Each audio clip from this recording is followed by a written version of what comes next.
As Lewis Hamilton, now at Ferrari, dares to dream of a record 8th F1 world title, the Tifosi will be hoping the Brits can bring glory back to Italy. To many, Ferrari and Formula One are inseparable. They're the only team in the sport today to have competed in the first World Championship in 1950, are the most successful team in history and have built some absolutely gorgeous cars. Their first driver's title was won in 1952 by Alberto Ascari. Considered one of F1's most dominant and best-loved champions, he drove the iconic Ferrari 500 and defended his title the year after. It was Juan Manuel Fangio in his Ferrari 250 who secured the team's next driver's title in 1956. Remember, he was world champion 5 times with 4 different teams. Mike Hawthorne, Phil Hill and John Surtees also won titles for Ferrari in the 50s and 60s, and the cars back then were beautiful, and they even sounded great, didn't they?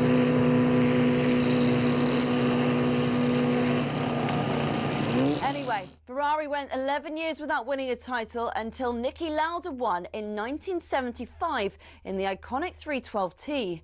Throughout much of the 80s and 90s, though, Ferrari looked like they'd never go all the way again. Le Professeur Alan Prost came pretty close in 1990, but lost out to his bitter rival and former teammate at McLaren, Ayrton Senna. It was only when John Todt recruited a swathe of staff from outside of Italy, including Michael Schumacher, that the glory days returned 21 years after their last driver's title. The turn of the century saw the prancing horse sprint to an unprecedented 5 consecutive championship doubles. And after Schumacher left, Kimi Raikkonen reclaimed the driver's title immediately. But despite employing 1,500 people, the Iceman remains the last Ferrari world champion. So, 16 constructors' titles, 7 more than McLaren, and 15 drivers' titles, 4 more than, again, McLaren. Ferrari are truly Formula One's top team. Forza Ferrari.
Good morning, 5 minutes after 6 o'clock. How are we? The weekend's with us, Friday morning. Do you know I used to always say that, and I was just thinking about it the other day? Henk Potts. Did he? Bartley's Hank. Oh, The weekend is here. Poor old Hank's gone now. Oh, yeah. Yeah, no. Unbelievable. His wedding guy. as well. We miss you, Hank. I do, honestly. Yeah. Good fun. Caught with some lunches for him. Dear, oh dear, had fun. And he used to slaughter old Porky, didn't he? Used to smash into Porky. This is talkSPORT Breakfast with Arnold Clark. Get the UK's best used car deals guaranteed. Ray Parlour alongside me. Ray looking fresh as a daisy. How you doing now? After an all-day sesh yesterday, an all-nighter in the Ned, and here he is, bright as a button. I was very, very sensible last night. I went home at a reasonable time, Alan, so I was ready for this morning. But yeah, I had a great afternoon. It was your do. That's why I had a good afternoon. Michelle put a great do, your daughter. Yeah. Packed house, and we had a laugh. Yeah. You can't beat a good afternoon when everyone's happy and people enjoying themselves and whatever. And it's that sort of month, isn't it? So many people come back year after year. Yeah, it's that sort of month, though, isn't it? I mean, everyone loves December. December's a lovely month to get festive and have a good time and have a bit of fun and whatever. But it was a really nice afternoon. You raised a lot of money again for charity, which is Injured Jockeys. a fantastic charity, by the way. The Injured Jockeys. And brilliant. Listen, Jamie Spencer came who rode a 200-1 winner at Royal Ascot. Did he tell me? No. And we had the brilliant James Doyle there as well. Legend. But I tell you what was funny, just briefly before we march on. I tell you what was funny. So Jed Stone is brilliant, comedian, compere. He was doing the auction. I let him do a couple, and I says, out of the way, mate. He says, what? Move over. Let a professional do it. And he thought me. I went, no. And this fella got up, didn't he? Oh, he's brilliant. He does tarsal sales, you know. 1 million, 1,000, 1.2, guineas, over there, shake my hand. He brought the house down. Oh, magic, man. I tell you what, he got a lot more money than Jed Paul. It was magic, honestly. Right, people were on the floor laughing. Very, very good, Al. But and by the way, that venue's a great venue. I think talkSPORT were there. Sports Bar and Grill. We're there for the darts. Oh yeah, darts and whatever. But it's a great venue. Really, really. If you go to watch any sort of sport down there, I mean, there's tellies everywhere. Yeah. That's all I can say. Talking about sport, we'll get to Man United, but Australia 130 for 1. We'll go to Johnny Norman soon. Day 2 tee. I honestly thought after yesterday, England, what a position they're in. But quite clearly, it's a good batting pitch. Yeah. 130 for 1. But what the positive, they've got Head out. Travis Head. He was dropped early doors, but they've got him out now. So 131 for 30 for 1. They've got to come back in and smash in, haven't they? Yeah. They've got to get a couple of quick wickets. We're in for a close test, I think. Well, yeah. I mean, it was a good score yesterday, wasn't it? Really, because at stages of the game, you're thinking, well, they're going to get. I think it was 200 for 6, wasn't it? At one stage, Joe Root obviously was brilliant. Got his century, but they're struggling at the moment to get. That was a big drop, wasn't it? I think Smith, wasn't it, behind the wicket, dropped him. Yeah. That was a massive turnaround, but they need a couple of early wickets in this next session, definitely. So on to the Premier, Ray. What's going to happen in this Premier? Every time someone has a chance to extend the lead or close the gap, they blow up. Manchester United booed off last night. Yeah, I watched the Man City. That was an unbelievable game. Man City Fulham. By the way, 1-1 last night if you just joined us. Sorry. Yeah, 1-1 last night. But the Man City Fulham game, Al, the quality of the goals was unbelievable. I mean, every single goal was a decent standard. You know, when you ain't no tap-ins or nothing, it was like proper right strikes. At death, they nearly equalised, didn't they? Well, I think Pep Guardiola was on over. He was twitching at the end, thinking, "Oh no, please don't make it 5-5." Man City got the result in the end. But yeah, I mean, what do you think Pep was thinking? Going home, flying home, or driving home? What do you think he was thinking? They score good goals. 1 up. Yeah, what they do, Man City, they get into a great position and then they just invite you onto them. They got to see the game out better as a team, not just the defence. I mean, I'm talking about the midfield have to be solid and whatever. But look, they got the result in the end, and it's going to be tight. All the eyes were on Arsenal the following night, and they got the job done against Brentford. What a great performance, but they got the win. But yeah, this Premier League is going to be really, really interesting. I mean, Leeds beating Chelsea, what a result that was. Yeah, and Leeds play Liverpool now. Yeah, Leeds. By the way, Liverpool. Liverpool. If Liverpool could put a run together, they're up there challenging top 3. I'm not too sure about that, Al. I mean, but look at the points. Yeah, no, of course. But Sunderland, I don't know if you saw the Sunderland goal against Liverpool, but Van Dijk, he's got to close him down. He just stood there and he turned his back as well. And I was like, whoa, what are you doing? You're centre half. You've got to go and close him down and be strong and be big. But he's sort of, I don't know, he's lost his way a little bit, Van Dijk. Yeah, he's lost his way. Which I'm really surprised with, because what a player. It looks to me as if he's lost his concentration. It looks as if he's lost half a yard. Yeah, I don't know what's happened with. No, it's weird. It's a weird one. And I'm not having a go at him because he's a magnificent player, but he's just off the ball a little bit at the moment. So, but again, football comes thick and fast, doesn't it? I mean, Yeah. just at the weekend, I'm having a nightmare in the pub. My predictions have all gone down, all gone wrong the last couple of weeks. I'm on the ascent. Oh, yeah. I didn't look. You can't come above me, surely, this year. can't. Oh, no. We have a little wage on that. You spend 40 minutes doing it. I take 3 seconds. No, I do try and study it as well, but it don't seem to be working at the moment. So I might go back to your route. Well, I'd like to see last year's results and things like that. For God's sake. Right, the sun is shining. Unfortunately, not here in the capital, but over in Brisbane. It looks beautiful. 130 for 1, Johnny Norman. Yeah, good morning to you guys. It's shining now, but England will be mindful, despite a bit of a horror session for them. Australia 130 for 1, so they've eaten a lot of runs out of England's 334. England will be mindful that it won't be sunny for long. This witching hour, as day turns to night, is going to take place in the afternoon, and England have got to capitalise. This is, I mean, could the Ashes actually be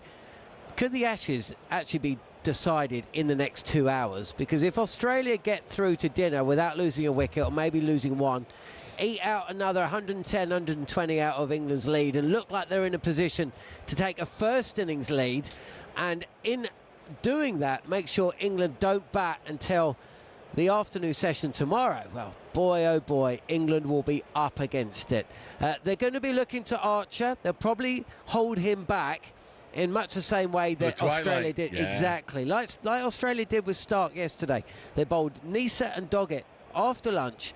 There was criticism about that, but essentially Australia knew they wanted to keep Stark back. That's why there was so much angst about Harry Brook getting himself out second ball, because it allowed Stark in, and Australia, despite that 10th wicket partnership between Archer and Root, it just meant that they were kind of in control all day. So look, England have lost the plot a touch. They've bowled 2 short and 2 full, which is the worst situation you can have. They've been expensive. Carse and Stokes are both going over 7s. Archer, of course, saw 1 chance go down. How different could that scorecard look now if Travis Head was out for 3 rather than 33? But in and amongst that, Jake Weatherald has batted really well, on the back foot, crunching square, or when over pitch, driving down the ground.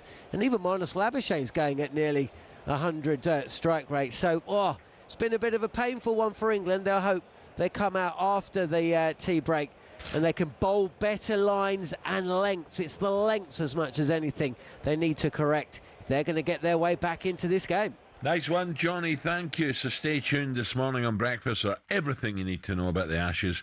England legend Darren Gough will be with us. We'll hear from Joe Root's dad after a brilliant ton yesterday. Well done, Joe. And also we'll be building up to another huge weekend of sporting action, including, of course, the World Cup draw later on today. talkSPORT Breakfast is the only place to be. Up next are England favourites for the World Cup. What? Arsene Wenger thinks so. And we'll discuss that next.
almost ready to go. Ian Danter here in the commentary box. But it is all about whether Dean Saunders can retain the talkSPORT World Championship.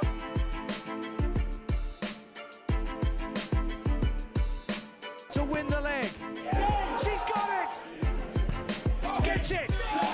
Double nine! He refuses the handshake.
Go on, Jim.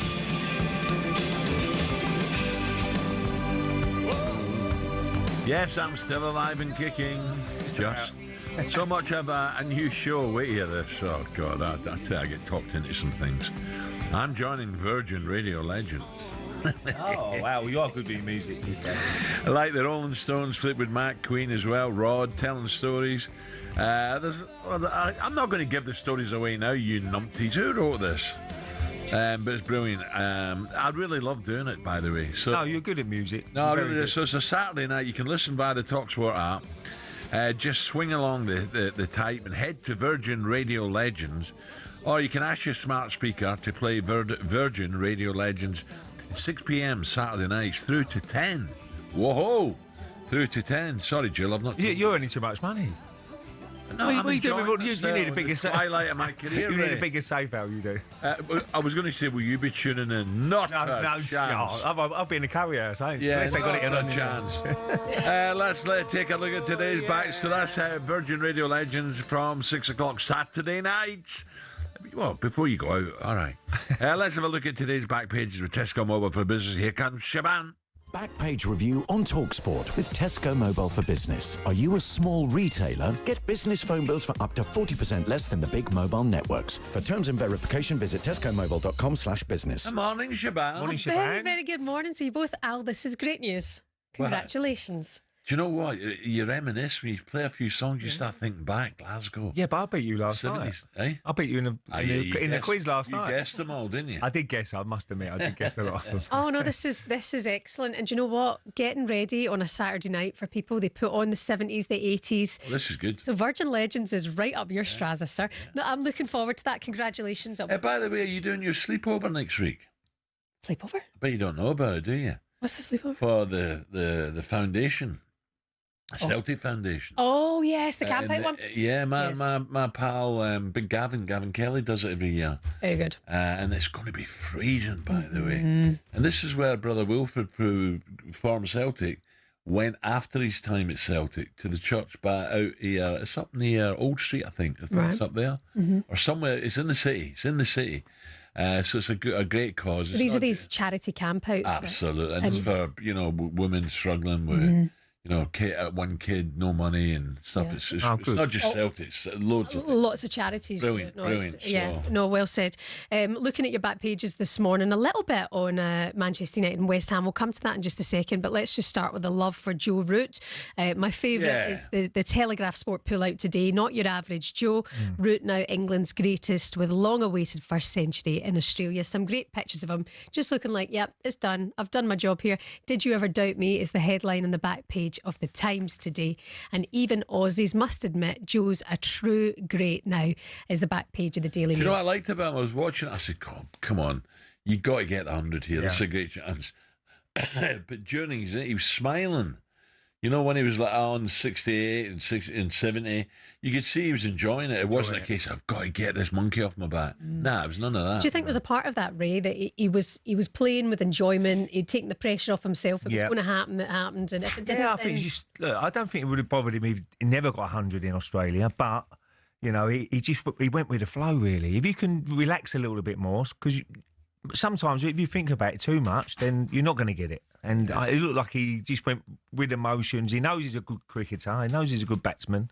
Just play the way you play. Simple as that. The pressure affects people differently, doesn't it? Yeah, absolutely. But we know he's one of the old-time greats. Yeah. You know, just sometimes if you overthink it out, then it goes wrong for you. And I guess a bit down, just looks at the bank account, 10 million. Well, that takes it. His dad with us later on talkSPORT Breakfast with you later on now. Okay, let's focus on last night's game. Ran out of gas is the head. Good, eh? Listen, it lasted for a good second. Right? It was like a quick boo. Boo, right? I don't think it was the headline of the night. It was not good enough. We need to give credit to West Ham, of course, which we will. Roy Keane blasted Manchester United for taking their foot off the gas after blowing the chance to go fifth. This is the headline this morning. We were talking about this on early breakfast. Why not just give West Ham the credit? Well, because Manchester United had the chance to go fifth. Especially against a side like West Ham who are flirting with relegation. It's just only going to be seen as points dropped. Yeah, absolutely. Yeah, I mean, they just got to go for that second goal, haven't they? They sort of took their foot off the pedal thinking, we can just see this out. But you know West Ham going to have a little bit of a go at certain periods of the game, and they got the equaliser. Great point in the end for West Ham. Isn't that a bit like Liverpool Sunderland? You know, you look at the table and you think Liverpool are average at the moment, but if they win this one, they're up there again. Yeah, well, and then I think, I'm sure a lot of scouts look at Aston Villa away home thinking, God, what? No, but Aston Villa, Al, gone to third now. Yeah, no. So you get a couple of results. You can really that from like probably that middle part of the table. It can really change very, very quickly. You get a couple of results together. And Manchester United back to back, it would have been, and they got Wolves next, haven't they? Yeah, Wolves on Monday night, live on talkSPORT. One thing I would say is Aaron Wan-Bissaka should not have been on the pitch because he initially had a yellow card, and then he had a foul on Dorgu, which was definite second yellow. It should have been a second yellow. I know you can't. I'm really worried about our officials now. You can't rely on moments like that, Al, but it might have changed the fortunes for Man United. I think our officials now.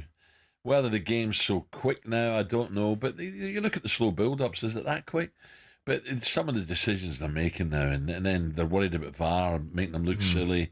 It's not working, by the way. Well, VAR is still the same, isn't it? As soon as they say, you've got to have a look at it, you know it's going to be a penalty. The VAR don't know the rules either. There's times it's offside, he's impeding the goalie, and they don't pull it. I can see you've had a bet and it didn't come in.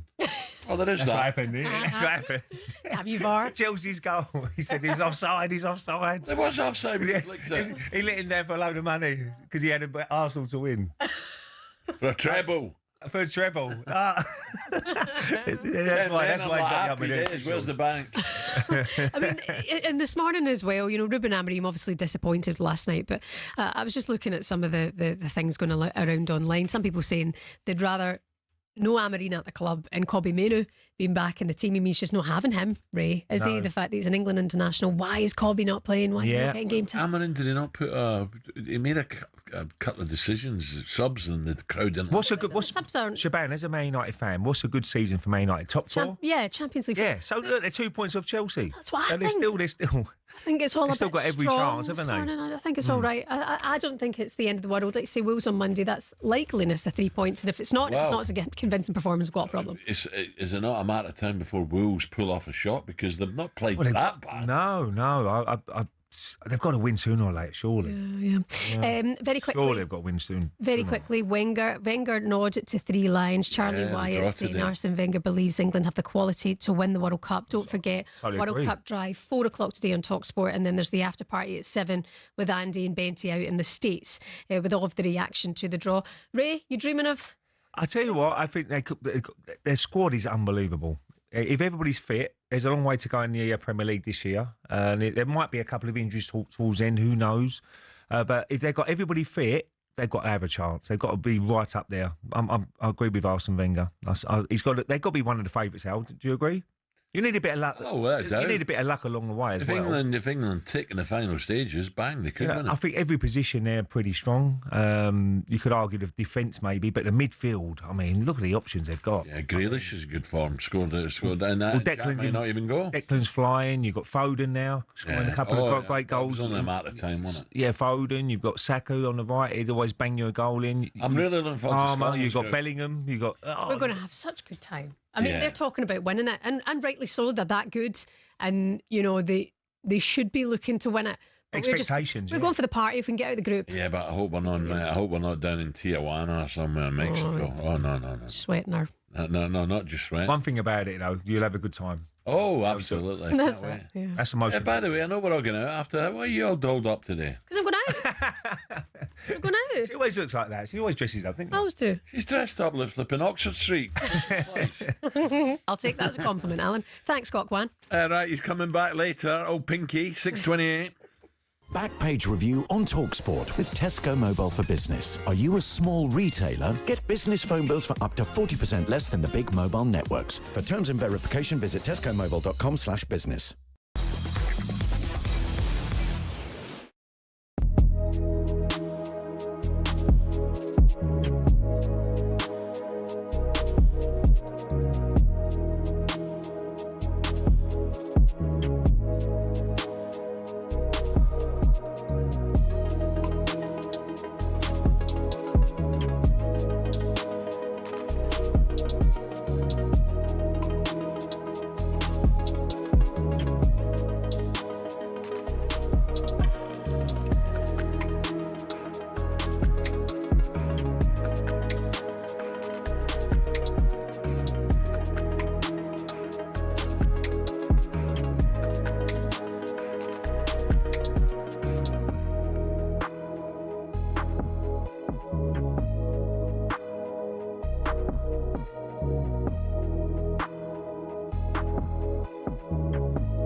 When you think about famous F1 circuits, the likes of Silverstone, Monza, Monaco come to mind.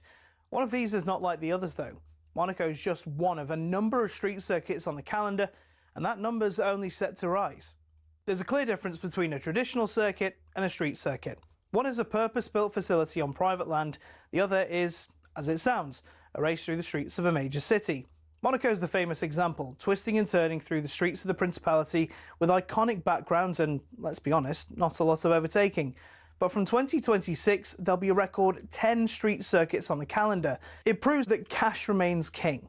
Each track promoter gives F1 between $20 and $60 million just for the rights to host an F1 race. And when Saudi Arabia pays upwards of $100 million, you can see why it's an attractive prospect for the sport. But is it all positive? Well, the drivers aren't that bothered. If you ask a majority of them, they'll tell you historic circuits at Silverstone, Spa, Monza, Zandvoort, they're the favourites. For the sports organisers, though, it kind of makes sense. In 2025, Monaco had a record 2.3 million strong viewership in the US alone. Meanwhile, for the British Grand Prix several weeks later, 1.5 million tuned in. So while these races may not be rip-roaring, all-out action, thrill rides we want as race fans, people are tuning in even more, and bosses can demand even more cash.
Who was there last night, Ray? I don't know if you know him. Johnny Hewitt, Aberdeen. Yeah, I spoke to him. A nice guy, Really real good nice guy. guy. Just very quiet, but lovely guy.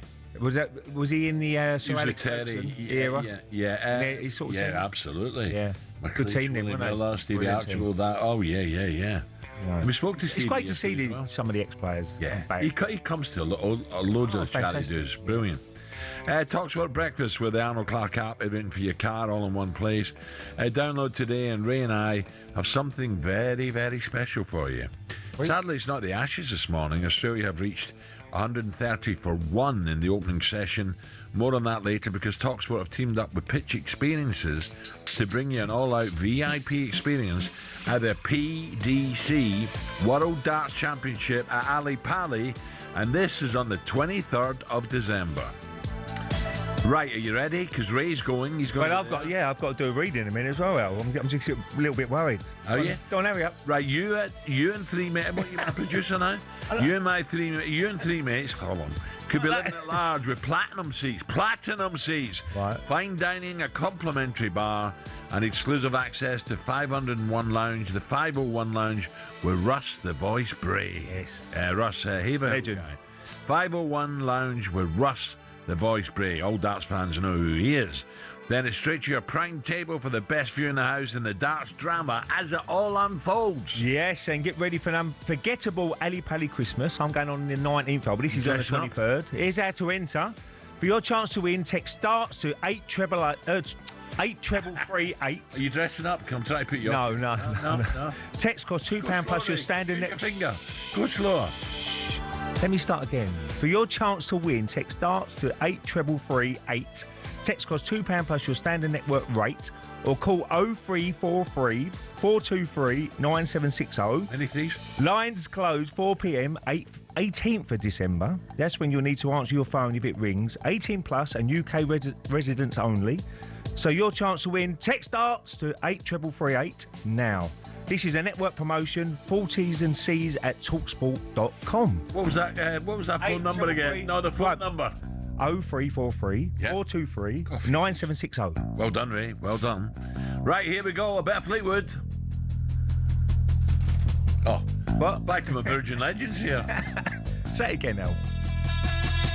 All roads lead to Abu Dhabi. What? It's going to be brilliant. It's going to be brilliant. Say what? Is it? It's time to talk F1. It'll be a 3-way showdown. I'm watching practice. I'm going to watch it all. In the Formula One Drivers' Championship taking place in Abu Dhabi, Norris, Verstappen, Piastri. Can Piastri do it? The forgotten man. Is all set for a dramatic finish with Norris in the lead. Interestingly, Norris has said he won't ask Piastri to move over. But would he? No, he can win it. No, he can win it. No chance. Join us now for a preview, F1 preview, an expert and broadcaster, Chris Medlin. Chris, a very good morning. Morning, Chris. Morning, fellas. How we doing? Oh, Chris, this is brilliant, by the way. You know, 1 or 3 can win this. I can't wait for the start.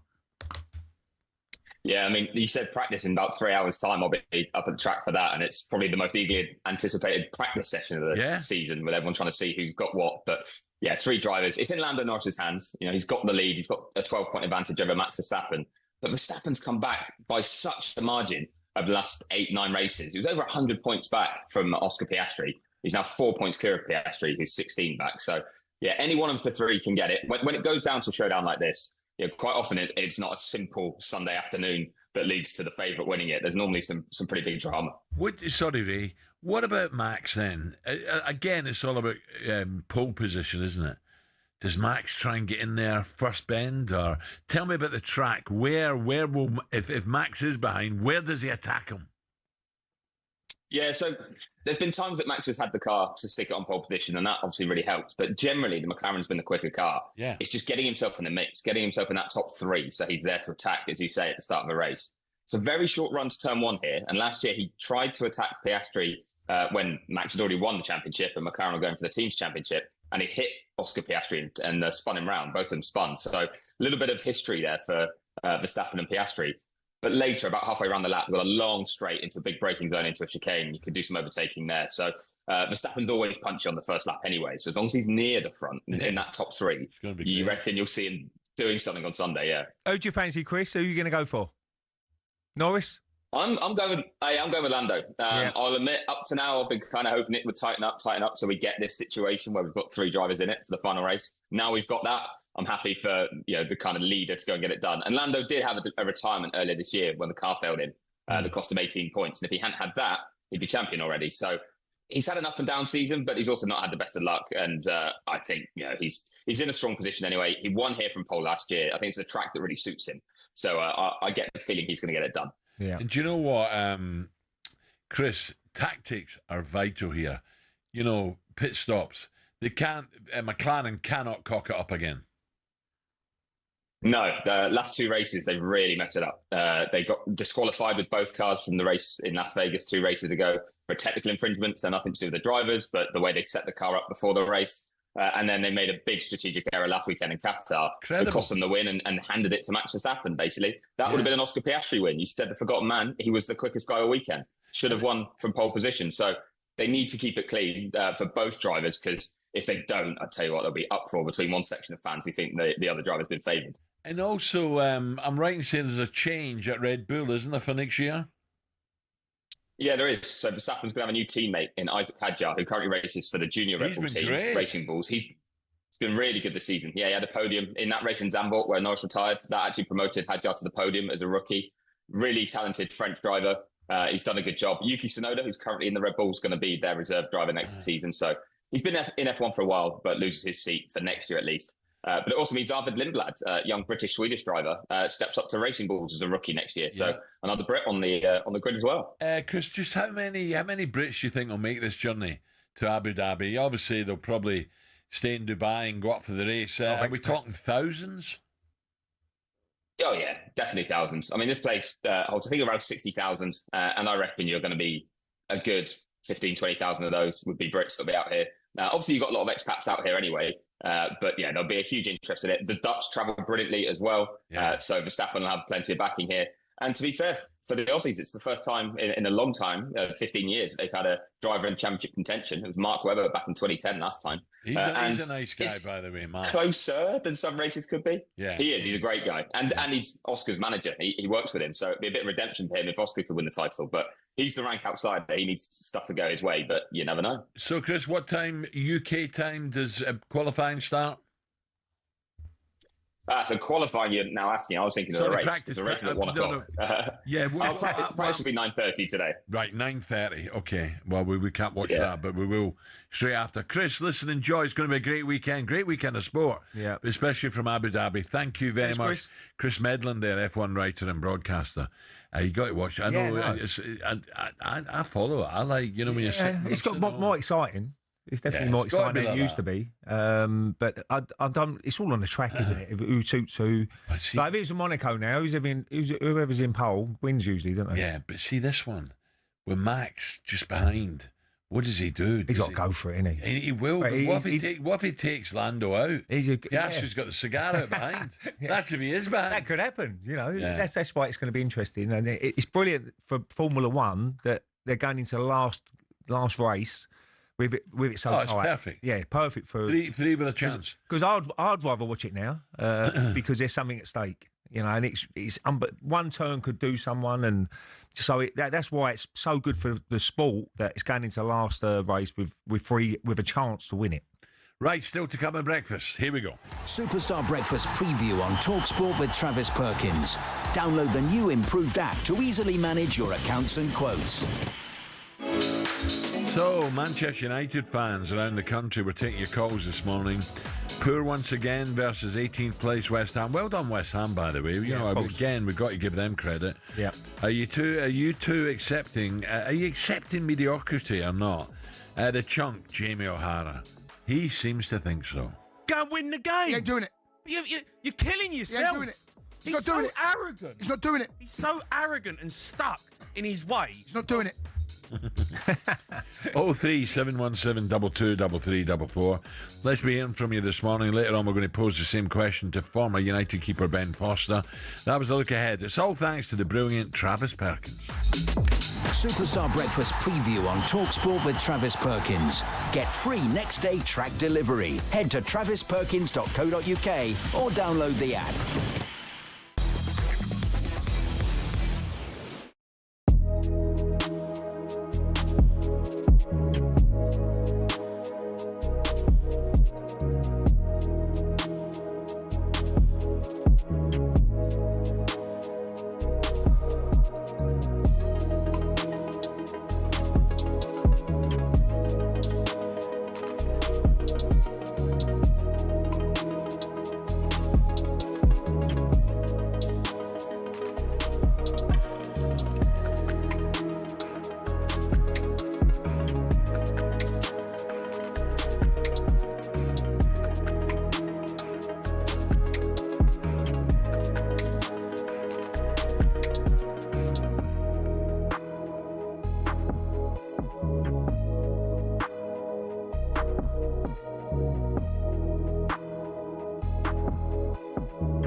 So, we are almost ready to go. Ian Danter here in the commentary box. But it is all about whether Dean Saunders can retain the talkSPORT World Championship.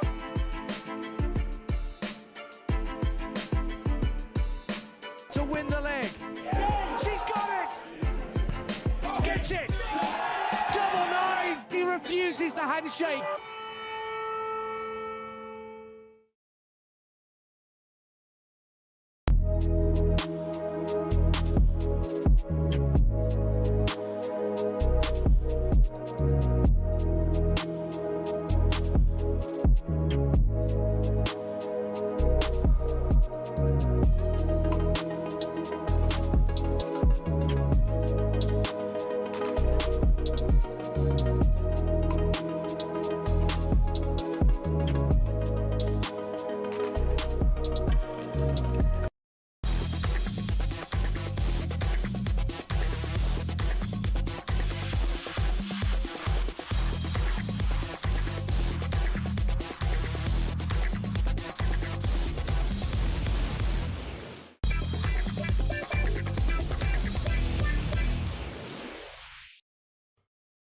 Breakfast football preview on talkSPORT with TNT Sports. Get the passion and the pain, the heroics and the heartbreak all in one place. TNT Sports, not normal. Subscription required. 18 plus. Terms and conditions apply.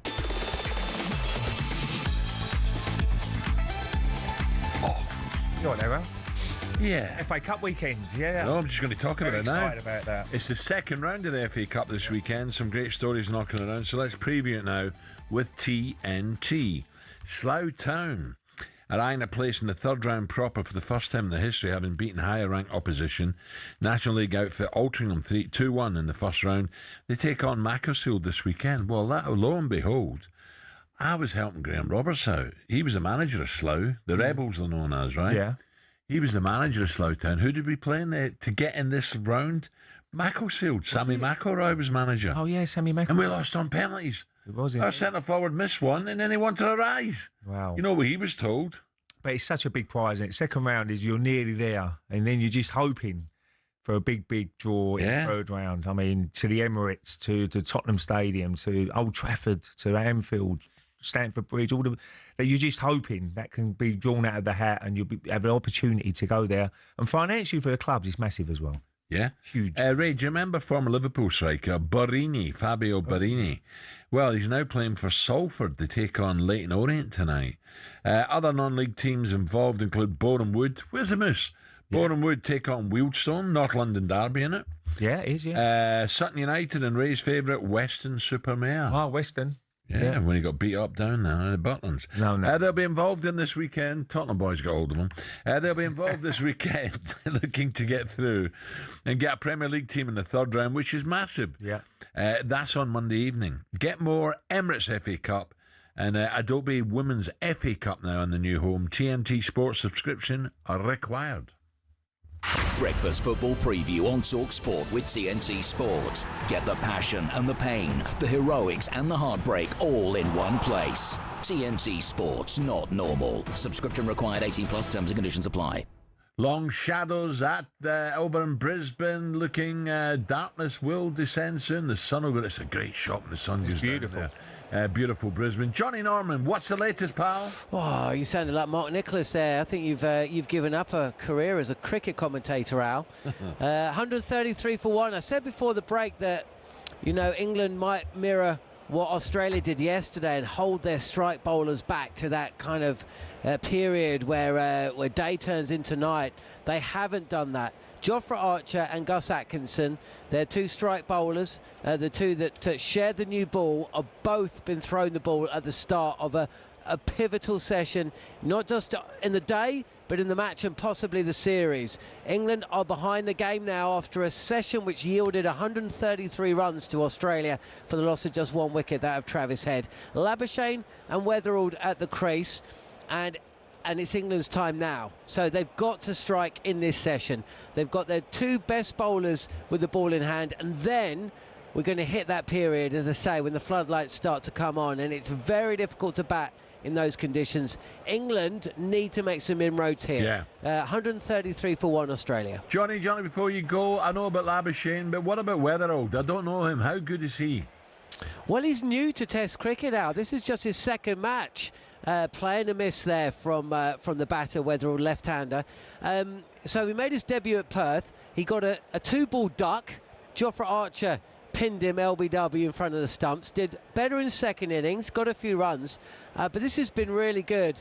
The problem is England have bowled to his strengths. They've allowed him to play on the back foot. That's not what you want to do. Every time you look up to the screen, if you're seeing a batter being drawn forward, that means the bowler's got his length right. Now, you can surprise them with a short ball. You can try and pin them back and then sucker punch with the pitched-up delivery. But essentially, if you're looking up and Weatherald or any of these batters are on the back foot and they're cutting square of the wicket, that usually means England are bowling too short. They need to pitch it up a bit more.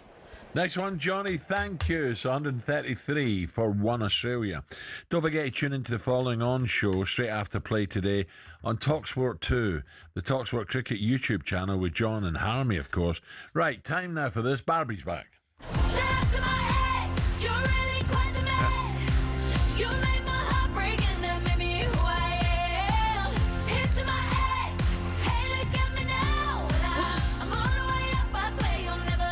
Right, Shaban, what you got for us? Don't let him bring you down, Al. All your exes. I have that battle every week. Every single day of the week. Good morning. This Saturday, Spurs will welcome their manager's old Premier League side. So, sorry, that made absolute sense. Spurs welcome their manager's old Premier League side, Brentford, to the Tottenham Hotspur Stadium. He's getting back with the X this weekend. Frank spent nearly 7 glorious years with Brentford, overseeing the move from Griffin Park to the G-Tech, and was asked yesterday whether he sees this fixture as the Thomas Frank derby. It's a little bit more special for me because I faced Brentford where I've been for 9 years. That's almost a quarter of my life. I had a fantastic time there and enjoyed every second of it. There's a lot of people I will see on Saturday I haven't seen for a long time. I used to see them every day more or less. So that will be special. Of course, as well, it would be not true not to say that, and it is very true. But it's today been a preparation against the team. Players I know very well, of course. There's small tweaks to what you could say I used to do, but a lot of the identity is the same in many ways, which make it difficult in many ways. But then when the whistle go, it's all about getting 3 points and win. Tricky game, I think. It is a tricky game. Yeah, because Spurs are 11th in the table on 19 points. Brentford are 13th in the table, also on 19 points.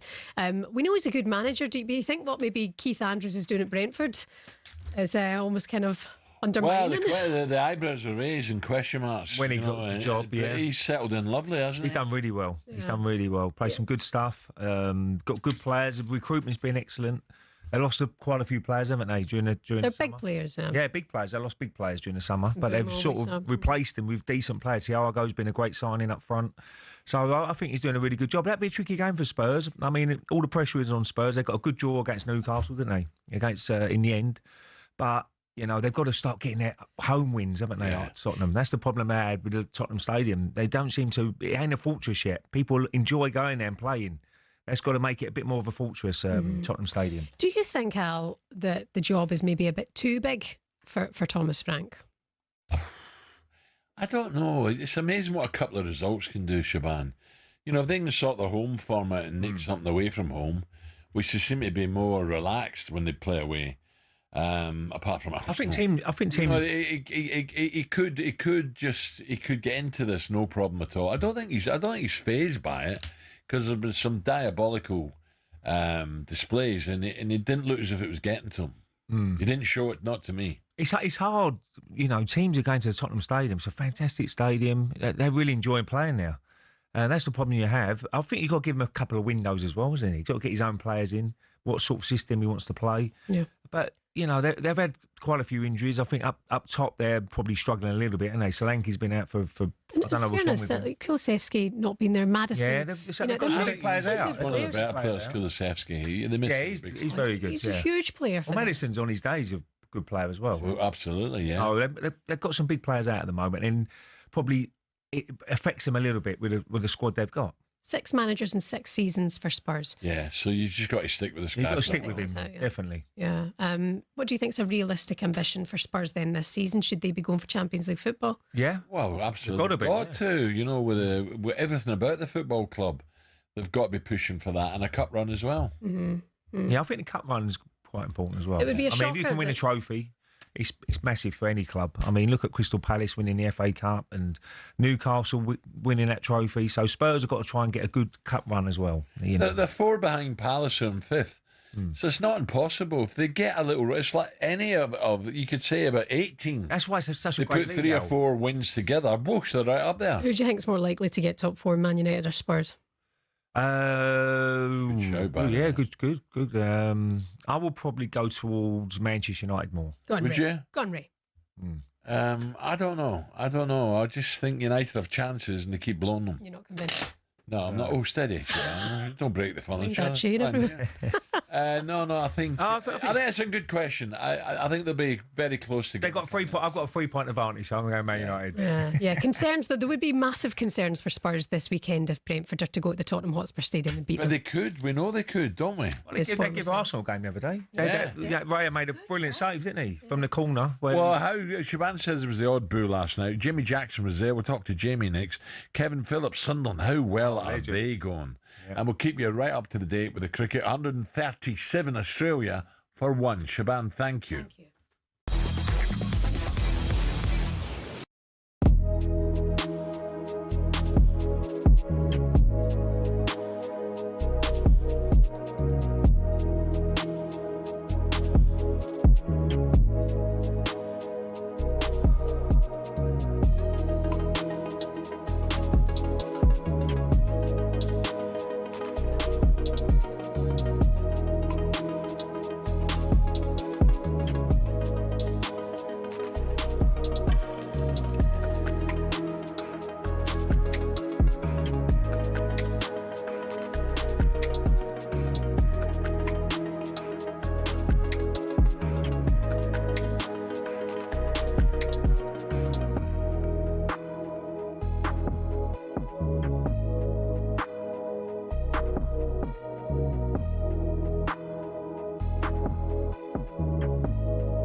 Fancied having a beer in the stands while watching your team at the Emirates? Well, this season you actually can, and not just there. You can do it at Anfield, Goodison Park, Stamford Bridge and Old Trafford too. But hold on, I hear you cry. Isn't drinking alcohol in the stands at Premier League games illegal? You're right, for the men's game it still is, but the Women's Super League is doing something different. And here's how we got there. Back in the 1980s, football had a serious image problem. The sport was plagued by violence, pitch invasions and beer-fuelled chaos. From fan riots at the 1980 Scottish Cup final to the Heysel disaster years later, things were unsafe and the consequences were disastrous. Then in 1985, Margaret Thatcher's government stepped in. They introduced the Sporting Events Control of Alcohol Act, banning alcohol in view of the pitch across England and Wales. Since then, many fans and clubs have called for the law to be relaxed, especially since other sports don't face the same restrictions. If you're popping down to watch the Red Roses roar at Twickenham, feel free to grab a pint on the way to your seat. Wandering down to Lord's to catch some boundary bashing? Fill your boots with G&Ts. But if you were hoping to cheers your club's promotion to the Premier League with a Prosecco in hand from pitchside, Sorry, it'll have to be tea or Bovril. In 2021, it looked like things might finally change. The government commissioned the Crouch Report, a fan-led review into football governance. One recommendation was to allow League Two and National League clubs to lift the alcohol ban to boost matchday revenue. But nothing came of it. Authorities still weren't convinced that fans could be trusted. And then in January 2025, something did change. The Women's Championship, now called the WSL2, launched a trial allowing fans to drink in the stands. The reasoning? Well, fans at women's matches tend to behave differently. Less aggression, more family-friendly vibes. Now, the women's game is raising the bar, literally. Select WSL and WSL2 stadiums are allowing fans to drink alcohol in view of the pitch. It's been a landmark move, showing growing trust in fans and recognising that women's football is building its own culture. So could the men's game be the next to leave the 1980s behind? Well, maybe, if fans can prove they can handle a pint without pitching it at someone. Yeah, don't hold your breath. Until then, it's Bovril all around. Cheers to that.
Okay, coming up to 5 minutes past 7 o'clock Friday morning. Good weekend coming up, Ray. Sorry, what am I doing the weekend now? I'm gonna watch the early game tomorrow. Aston Villa, Arsenal. Yeah. And then I've got a lot on this weekend. It's a good game, isn't it? It's a good game. You know what? Every weekend there's so much good sport going on. I mean, you know, as you mentioned, Formula One this weekend's you can listen to it if you're going out somewhere. We've got it live on talkSPORT. Oh, what brilliant! With Arsenal. Well, I'll go out then. No, I'll be watching it indoors. I'll go out then. 12:30. 12:30. If it takes a lot. I'll be out at 3 o'clock. talkSPORT breakfast with Arnold Clark. Get the UK's best used car deals guaranteed. Party Parlour with me. On the way for you this morning, we're going to be keeping you right across the action down under in the Ashes. It's been a bit of a miserable morning for England so far. 146. Hello. I was about to say 146-1. Hang on, Johnny Norman. Yep, Archer's got Weatherall's identical delivery, although bowling around the wicket to the left-hander. He's been pinned in front of the stumps, and the finger's gone up immediately. Labuschet's actually called Weatherall back. He thinks he should go for a review. Ooh. But as soon as he'd been struck on the boot, Weatherall and the finger went up. Weatherall turned round and started making his way off the field. And this is what we've been talking about. Pitch it up, England. The ball before was a back of a length delivery. It allowed Weatherall to essentially ease the ball square of the wicket to the boundary. He's gone walkabouts, Johnny. He's off. He's gone. The wicket's gone. 146 for 2. But Archer's replied with a Yorker, homing in on the base of his toe, essentially. Weatherall's missed the ball, and he's got to go. So England's strike just when they needed to, because Archer's already bowled, another 3 overs to go with the 4 he bowled before the break. He can't bowl all day, and they needed a wicket. They've got a wicket. Now they need another couple. Australia 146 for 2. Trail by 188. Oh, you know, one thing. Look, I'm not having a go at Joffre here, but He's got half of the Kimberley Gold. I know. Around his neck. It's unbelievable. Surely that doesn't help. That's does an it? unbelievable chain that is. Honestly, every time he runs up, it's bashing off his chin, his chest. You seen the size of it? Forget Mr. T. This is worse. He's got good neck muscles, Al, with that chain around him. 146 for 2. Right. Elsewhere this morning, legendary Sunderland striker Kevin Phillips with tells of the Black Cats. Can they really qualify for Europe this season? People thought, that's a great start, but they'll blow up. Blow up? No, he was not brilliant at the to moment. see, Al. He panned in on Kevin in the crowd at Sunderland, the away end. And he was having the time of his life. And Sunderland, what a performance. He was in the away end, was he? Yeah, it was, Kev, yeah. Which was great. Did he have his box for him to stand on? Talking about that, little Sam will be back for this week's Cost of the Commentator. But there's drama with Gabby now co-hosting on mid-morning. What? Should the scores from this year's count, has Gabby been losing on purpose? Do we have a bit of gabotage on our hands? Yeah, he's doing the 10 o'clock stay. We're starting to do it, yeah. Send voice notes in on 03. We've got to talk to the chunk about something, but it's not for here, is it? What we got to do? Talk to the chunk about something. You can't. No. Send voice notes in on 03 717 22 3344 if we should wipe the scores clean this season and start again for little Sam. He won't be happy. So we get former Manchester United keeper Ben Foster thoughts on a miserable night at Old Trafford, booed off after conceding a late West Ham goal, 1-1. And the boss Ruben Amorim annoyed the fan base are bringing on centre back Lisandro Martinez. They weren't happy just after West Ham equalised, and the chunk can understand why they booed the team off. United fans must be pulling their hair out. He said the game was there for us to win. I could see it. I could sense it. The game was there for us to win. Well, go and put another midfielder on or put another attacking player on. Don't play 5 at the back. Get Bruno Fernandes playing number 10. Put Kobe Manu in midfield with Casemiro and play 4 at the back and go and win the game. He ain't doing it. You're killing yourself. He ain't doing it. He's not doing it. Arrogant. He's not doing it. He's so arrogant and stuck in his way. He's not doing it. I'm 3-4-3. It's the only formation I'm ever going to play ever as a manager. Even when you're chasing a game or you're looking to win the game, in-game management, you make a change and you be brave and you go, right, you know what, I'm going to be brave here and I'm going to put on another attacking player, or I'm going to go for at the back and say, right, you know what, we're going to go and win this game. We've got good possession. We're on top of West Ham. We're defending high up the pitch. Let's go and win the game. Do you know what? The chunk. I listened to a bit of that last night. Do you know what? He got sacked to Billy Wiki. Ain't that easy, is it, being a manager? Oh, Steve, you don't hit the man when he's down. No, but they had loads of. I like Jamie's. They had loads of West Ham and Man United. Oh, there was a Man United lady, Laura, I think her name was, had a right go at Jamie. Yeah. Not happy with Jamie. Oh, having a go. Oh, yeah, on the phone, Laura. Yeah. Right. Now, did last night some of Amorim's time in charge? Do you think he'll last the 3 years that Jim Ratcliffe has said he'll get? Are the fans starting to turn on Amorim? Looking ahead to Manchester City against Sunderland, are City showing too much vulnerability at the back to challenge for the title? Is Haaland, and of course to be the greatest Premier League manager? There's so many stories in the Premier League at the moment. Let's get Jamie Jackson in, who was there at Manchester United last night. The boos at the end, the boos at the substitution. Jamie, good morning. Morning, Jamie. Good morning, gentlemen. Jamie, I didn't think it'd be easy. I thought United would nick it. I didn't think it'd be easy, but when I hear there was boos again, I thought, oh, here we go again. Yeah, I mean, afterwards, Ruben Amorim was the angriest I've seen him in a sort of ever, either before a game or even during a game or after a game. And those are the sort of 2 words he started off with by describing how he felt angry and frustrated, and you can understand why. I mean, the goal that they concede, Yoro misses a clearing header. Yoro, remember, who'd been dropped for Aidan Heaven, who was then taken off at half-time because Aidan Heaven, 19, got a booking, got turned by Callum Wilson, who, no disrespect to Callum Wilson. He's in good form, though, isn't it, in the moment? Well, yeah, but he is 33, and, you'd think Heaven would be able to sort of keep up with him. So that was a selection that backfired from Amorim. And it's kind of the same old. I mean, they go 1-0 up, but you're thinking, they're going to be able to hang on to this. In my match report for The Guardian, I actually wrote that line. Could they, at the time when they were leading, can they now hold on? And they were unable to. They go to Wolves on Monday. Listen, we're all going to say they should be able to beat Wolves, but I'm not so sure. And Wolves, I think, haven't won a game, right? They've only got 2 points this season. And that's kind of the sort of situation, as always, since Ferguson left, United are in. It's sort of going from game to game. They win one here, they draw at, they beat Liverpool. You think, okay, they win 3 on the bounce, and then they have these setbacks. It's not the end of the world, because if you look at the table, obviously it's congested. But each time they have a chance to go, top 4, top 5, they don't take it. Is it substitutions, Jamie? Is he making the right substitutions at the right times? Ray, I think you're onto something. He doesn't, Jamie had it there as well. I was listening to that in the car on the way back, and he's correct. He doesn't make proactive substitutions. He makes like for like. He takes off a centre back, and then on comes a centre back. He takes off a midfielder, and on comes Ugarte. That is not the United way, is it, Jamie? No, and again, Jamie has it right. I mean, O'Hara, he's very stubborn. I'm going to play 3-4-3, even if we're 2-0 behind and we need to sort of pull a result out of the fire, sort of thing. It's he always, whenever you've asked him, because I've asked him so many times, Amorim, about this formation, why aren't you flexible? Why can't you go to, say, for a 4 at the back? He always answers basically by saying, well, in games it does actually change. The formation's fluid, but I'm not so sure, mate. I don't actually think it is. I think it is this rigid. Everton's another example, right? They have a man sent off, I think, after 13 minutes. He still plays 3/5 at the back. Yeah. Correct. And they lose. Correct. Jamie, what about moving on just to Kevin Phillips coming up in a moment? He can't believe it. He's pinching himself. Sunderland doing so well.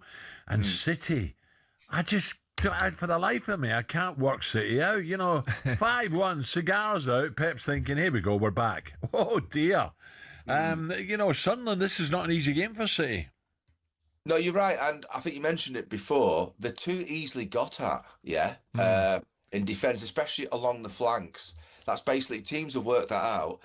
I give Sunderland a good chance of getting at least a point, because they're very vulnerable along their sort of like fullback wings. Listen, it's an obvious thing to say, but it's so true. They miss Rodri, because with Rodri in that team, they control games so much more. They don't have the control they used to have, or they do have when Rodri's in the side, which means... Jamie, I don't remember one player, you mentioned Rodri there, that's been so influential to any top side than Rodri. Since he's gone, it's unbelievable. Yeah, I mean, he obviously got the initial injury in the Arsenal game of last season. I think it was the sort of back end of September. They got through a couple of games, but then they had that horrendous run that basically killed their season. And, Rodri's still out, a year, 14, 15 months later. And you're right, Al, he is unbelievably influential. And Guardiola, at the time when he had that injury against Arsenal, he said, well, I'll have to find a way. But he hasn't really. Yeah. They've done okay, don't get me wrong, but they're not what they were. No. Yeah. I love the way when Rodri plays, they play around the back. Into Rodri, he's always available for that forward pass, and then they start again. But anyway, Jamie, look, brilliant. Thank you. Enjoy the game. Cheers, Jamie. It's not going to be easy. Jamie's right. Sunderland, they'll go there full of nothing to lose, have they? I mean, they went to Liverpool, nothing to lose. Yeah. Could have got all 3 points at Liverpool, and they'd be hoping for the same against City. Definitely. Yeah, Sunderland fans give us a call, right? You must be delighted. Oh, unbelievable. Go to City, can you get something? I'm damn right. I think you can. Stay tuned this morning on Breakfast for everything you need to know about the Ashes. All to do score. England legend Darren Gough will be with us. We'll hear from Joe Root's dad after his 100 yesterday. We'll also be building up to another huge week of sporting action. talkSPORT Breakfast, the place to be. Up next, are England favourites of the World Cup? Well, one of Ray's old buddies, old bosses, Arsene Wenger. He thinks so. We'll discuss that next.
we are almost ready to go. Ian Danter here in the commentary box. It is all about whether Dean Saunders can retain the talkSPORT World Championship.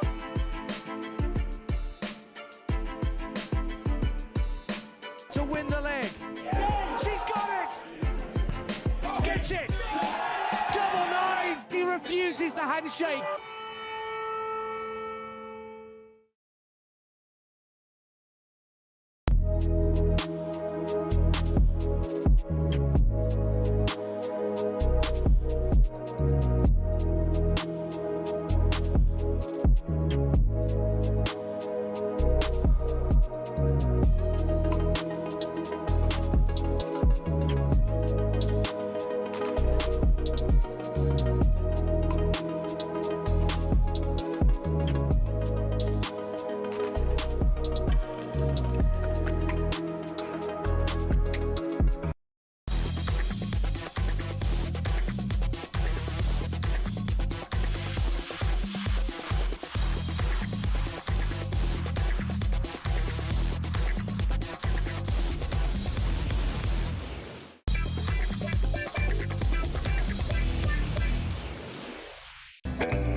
These are the two wickets that England have got to get right.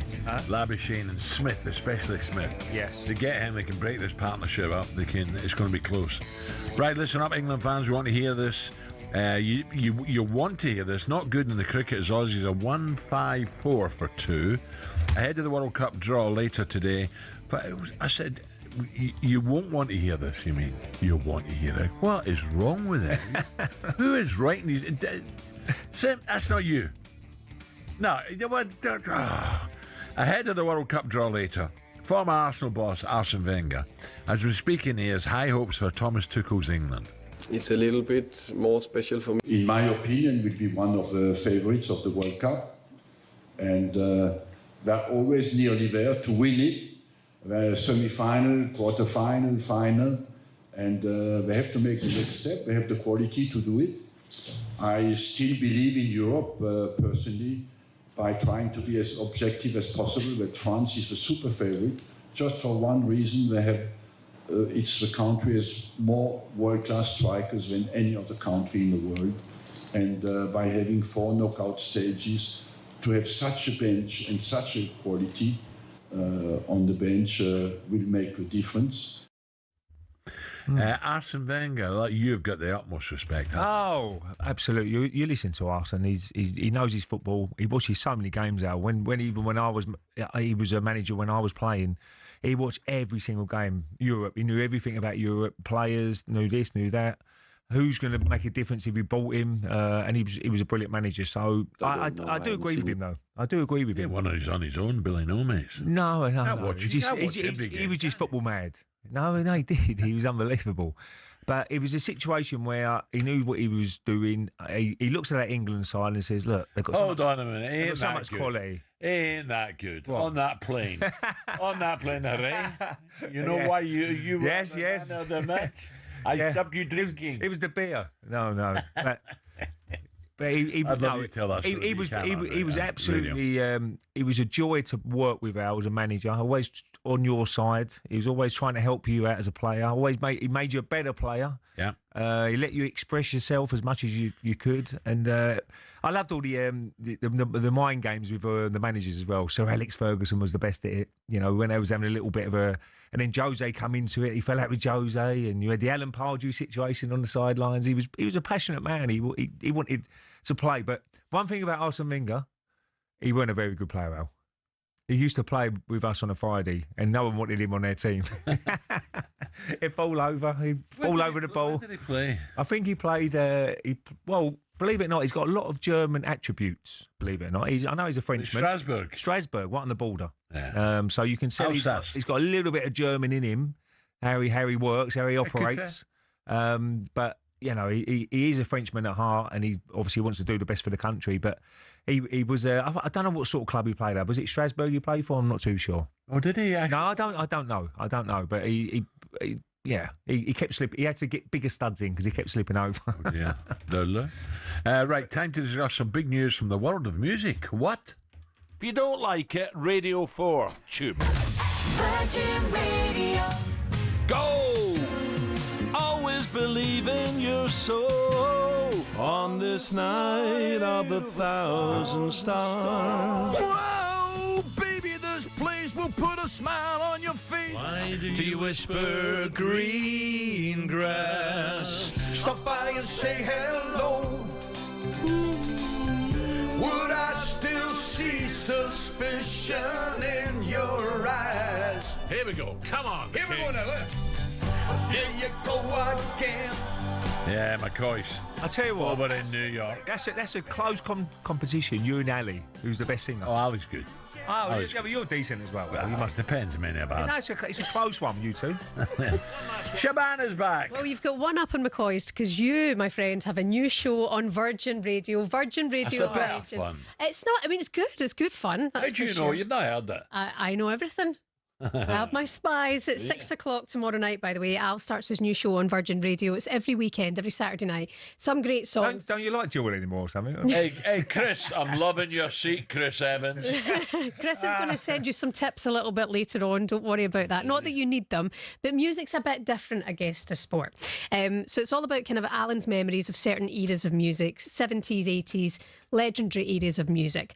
So just to get you into it, you're going to play a little bit of Beat the Intro. He'd be doing a news soon, Alan. So let's see how good Al is when it comes to music. Oh, he's very good. It's a very easy first song. Ed, take it away. Is this Queen. What's the song? I'm good at the bands. You dare. It's Bohemian Rhapsody. Can you name the year, Alan? I will go. I'll have a guess. I'll guess 70. Yeah.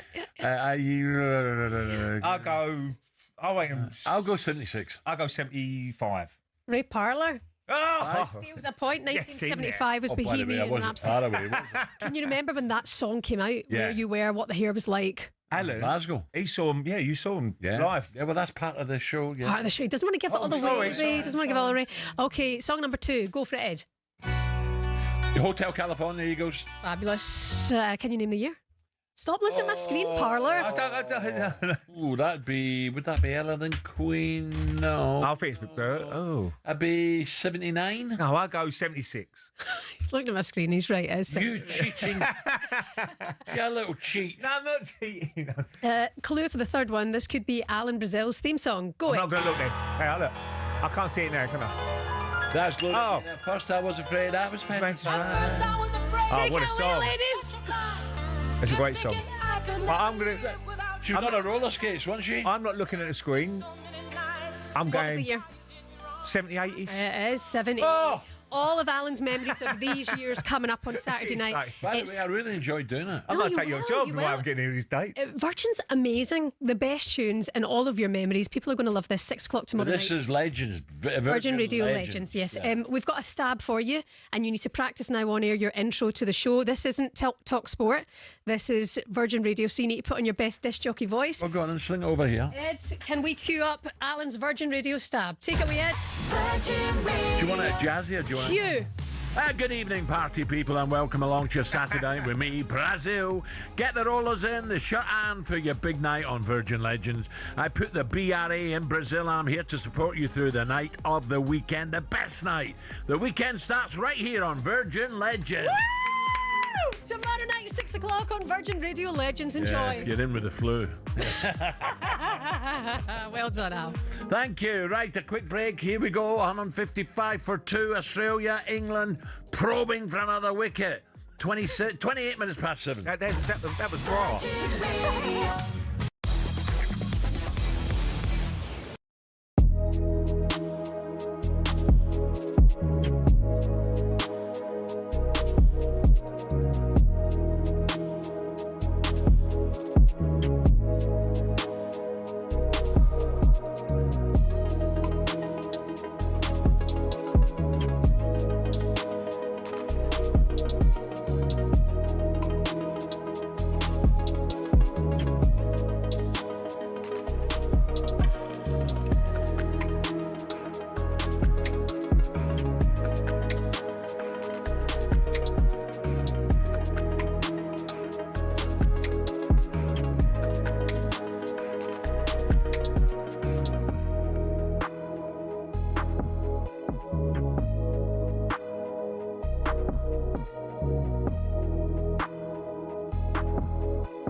When you think about famous F1 circuits, the likes of Silverstone, Monza, Monaco come to mind. One of these is not like the others though. Monaco is just one of a number of street circuits on the calendar, and that number's only set to rise. There's a clear difference between a traditional circuit and a street circuit. One is a purpose-built facility on private land, the other is, as it sounds, a race through the streets of a major city. Monaco is the famous example, twisting and turning through the streets of the Principality with iconic backgrounds and, let's be honest, not a lot of overtaking. But from 2026, there'll be a record 10 street circuits on the calendar. It proves that cash remains king. Each track promoter gives F1 between $20 and $60 million just for the rights to host an F1 race. And when Saudi Arabia pays upwards of $100 million, you can see why it's an attractive prospect for the sport. But is it all positive? Well, the drivers aren't that bothered. If you ask a majority of them, they'll tell you historic circuits at Silverstone, Spa, Monza, Zandvoort, they're the favourites. For the sports organisers, though, it kind of makes sense. In 2025, Monaco had a record 2.3 million strong viewership in the US alone. Meanwhile, for the British Grand Prix several weeks later, 1.5 million tuned in. So while these races may not be rip-roaring, all-out action, thrill rides we want as race fans, people are tuning in even more, and bosses can demand even more cash.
Oh, Barney Army are going crazy over there. I thought maybe it was another wicket, but I don't think so. I think they're just having a great time as the sun goes down. This is the time of the day, Al, when Wickets.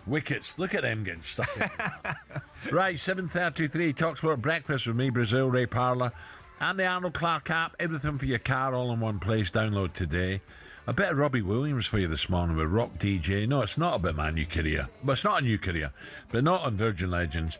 It's because a real music legend joined the Drive Boys who are out in the US of A ahead of the 2026 World Cup draw. He asked Goldilocks and Darren Bent who was the hardest talkSPORT duo today. Well, our team is predominantly made up of Benty, right? Yeah. So anyone you put on breakfast as a tag team, I think we'd smash them to pieces. Okay, so you've got Alan Brazil, bless him.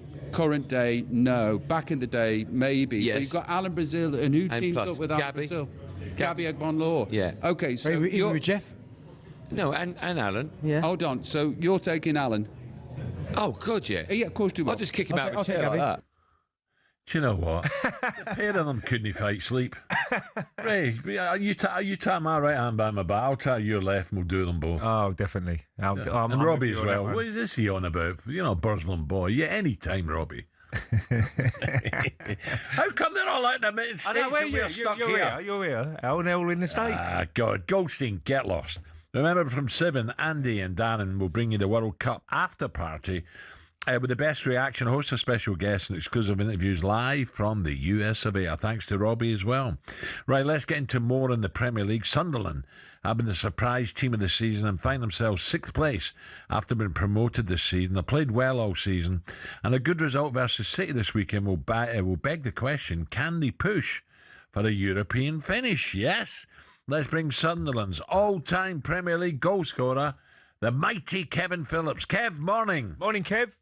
Morning, Alan. Morning, Ray. You okay? Kev, you got to pinch yourself here. This is incredible so far, December, the way Sunderland are going. Yeah. Brilliant. Absolutely brilliant. It is, I have to say. I've personally been very, very surprised. And I think a lot of the fans, I've spoke to a lot of them. I was in amongst them at Anfield the other night, are surprised. And I think, a lot of people from outside of the city are expecting or waiting for that bubble to burst. And on the evidence of what I saw the other night against a Liverpool side, yes, they're not in great form, but they've still got quality players. I can't see that happening anytime soon. So, they're competing against the very best in the league. Of course, this weekend will be a test for them. And then the derby comes up, which everyone's looking forward to. But, they haven't been played off the park in any game so far this season. They've actually looked the better side in a lot of the games, i.e. at Liverpool the other night. They should have won it late on. So they're holding their own. And, what Reggie Labrie has done and the people behind the scenes has done an incredible job. And, watching it at the minute, it's a pleasure to watch them play. It's a little bit like Forest, Kev, isn't it? I mean, when everybody thought, they're going to drop off, but they keep going. I know they had a few injuries towards the end of the season. They dropped down a little bit, but, it's all down to the recruitment as well. I mean, the recruitment for Sunderland has been absolutely brilliant. Xhaka coming back into that midfield. Yeah. We all know he's a brilliant player at Arsenal when that last season went to the Leverkusen. But he calms everything down, and he's a lot more disciplined now with how he plays. I mean, at times you always thought he's going to get a yellow card, but now he goes into tackles. Don't get me wrong, but he's that link-up play, and he keeps it all moving, doesn't he? He's a very efficient player. He's the general in there. You see him dictating, organising. And the players respect him. They look up to him. I think what he's done as well, Ray, he's been so influential off the pitch as well. From what I've been told, in and around the training ground, methods have changed, standards have changed, and that all comes from Leverkusen being at Arsenal.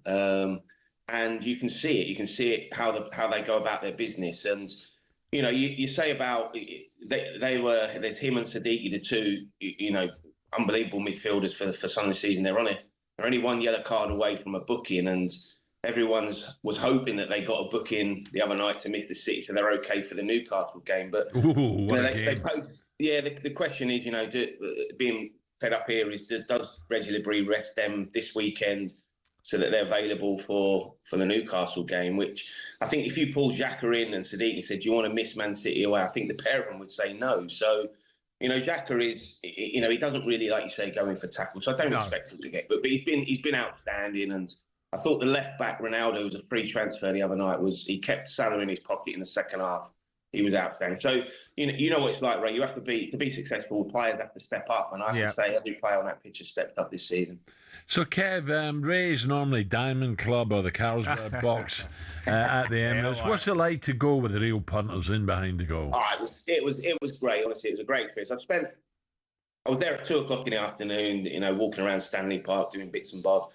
Then we went into the city and mixed with the fans. It was just, you know, we don't see that as players, do we? We just get in your car or get on the bus, travel to the ground, get changed, play the game and go home. Well, you know, it's amazing. You know, one of the things that stuck out was it's so funny being here. Some of the comments you hear, you just makes you laugh. But, you know, you can feel the passion from the supporters, you know, whether it's Sunderland or anyone else. And, you know, when Sunderland scored the other night, they all jumped on it. It was incredible. It was a great experience. I was glad I was at the front and not in the middle of them. I could easily get out. But, yeah, it's, you know, everything's going really well at the moment. You can sense that in the crowd. Kev, I've got to go over to Australia in a moment, but just briefly, that Newcastle game, is that at St James's or at Sunderland? It's at Sunderland. So, yeah, it's going to be a bit lively, a bit tasty. Really looking forward to it. The atmosphere is going to be unreal. You know, Newcastle, on any given day, they could beat anyone. And Sunderland, I mean, are holding their own. So it's going to be a real tight derby and certainly one the fans are looking forward to. Kev, look forward to it. Thanks, pal. Cheers, Kev. See you later. Kevin Phillips. Let's catch up. What's happening over at Brisbane as night begins to fall? Johnny Norman. Well, Australia are halfway to England's first innings score now, 170 for 2. So they've only lost the openers, Travis Head, who was dismissed for 33 from the bowling of Bryden Carse, who's back into the attack, and Weatherald, who's really impressed, actually, Jake Weatherald, but possibly a little technical flaw. He was out LBW to a fuller delivery on the pads for the second time in 3 innings, but not before he'd hit 72 and in good time. What that means is it's the two main men, I suppose, with Steve Smith and Marnus Labuschagne at the crease. 41 to Labuschagne and 12 to Smith. Archer is at the start of his 7th over. I thought he might have been taken off by now. Either way, England gambled. They gave the ball at the start of the session to their 2 strike bowlers, Gus Atkinson and Jofra. What that means is it will be Bryden Carse and Ben Stokes bowling as day turns into night, and that's when, you know, the ball does do a little bit more. So England have gambled a touch. They have picked up 1 wicket, that of Weatherald, but they need 3 or 4 in this session. Make no mistake, they cannot afford for Australia to be batting into day 3 and eating up that golden period tomorrow before the lights come into effect again. So it's fascinating, this. England bowled too short in the first session. They've got their lines and lengths right in this one, and scoring has slowed, but they need more than that. They need wickets. Australia 170 for 2. They trail by 164. Nice one, Johnny. Just the little bits that Ray and I are watching. Archer's absolutely pummeling Labuschagne. There was a real, a very, very close one just a moment ago. Close. Archer's arms went up, and I thought he'd got him there, but it's brilliant. Yeah, it's good contest, Right, loads more to come from United keeper Ben Foster, ex-United keeper, of course. Will join us to chat that dreadful performance last night against the Hammers. Manchester United, give us a call, you fans. Are you accepting mediocre football, or are you unhappy? Every chance United get a chance to jump up that league, somehow they blow. 03 717 22 3344. Loads of reaction to England in the Ashes. We'll welcome the legend Goffey, Darren Goff, to react to the conclusion of the first 2 sessions of day 2. There's no place that does it better than talkSPORT. And up next, we're going to be joined by the daughter of Aussie cricket legend Matthew Harding, after he will not be running naked around the MGC after Root scored his century. That's right, we'll bring you more on that bonkers, crazy story next. That was a look ahead, all thanks to the brilliant Travis Perkins on talkSPORT. Superstar Breakfast preview on talkSPORT with Travis Perkins. Bricks on bricks on bricks. Over 40 million available to order with delivery to site. That's one less thing to worry about.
So, we are almost ready to go. Ian Danter here in the commentary box. It is all about whether Dean Saunders can retain the talkSPORT World Championship.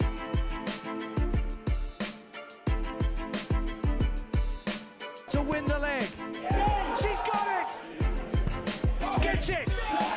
Double nine! He refuses the handshake.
$7.47, talkSPORT Breakfast with Arnold Clark app, everything via car, and it's all in one place with Arnold Clark.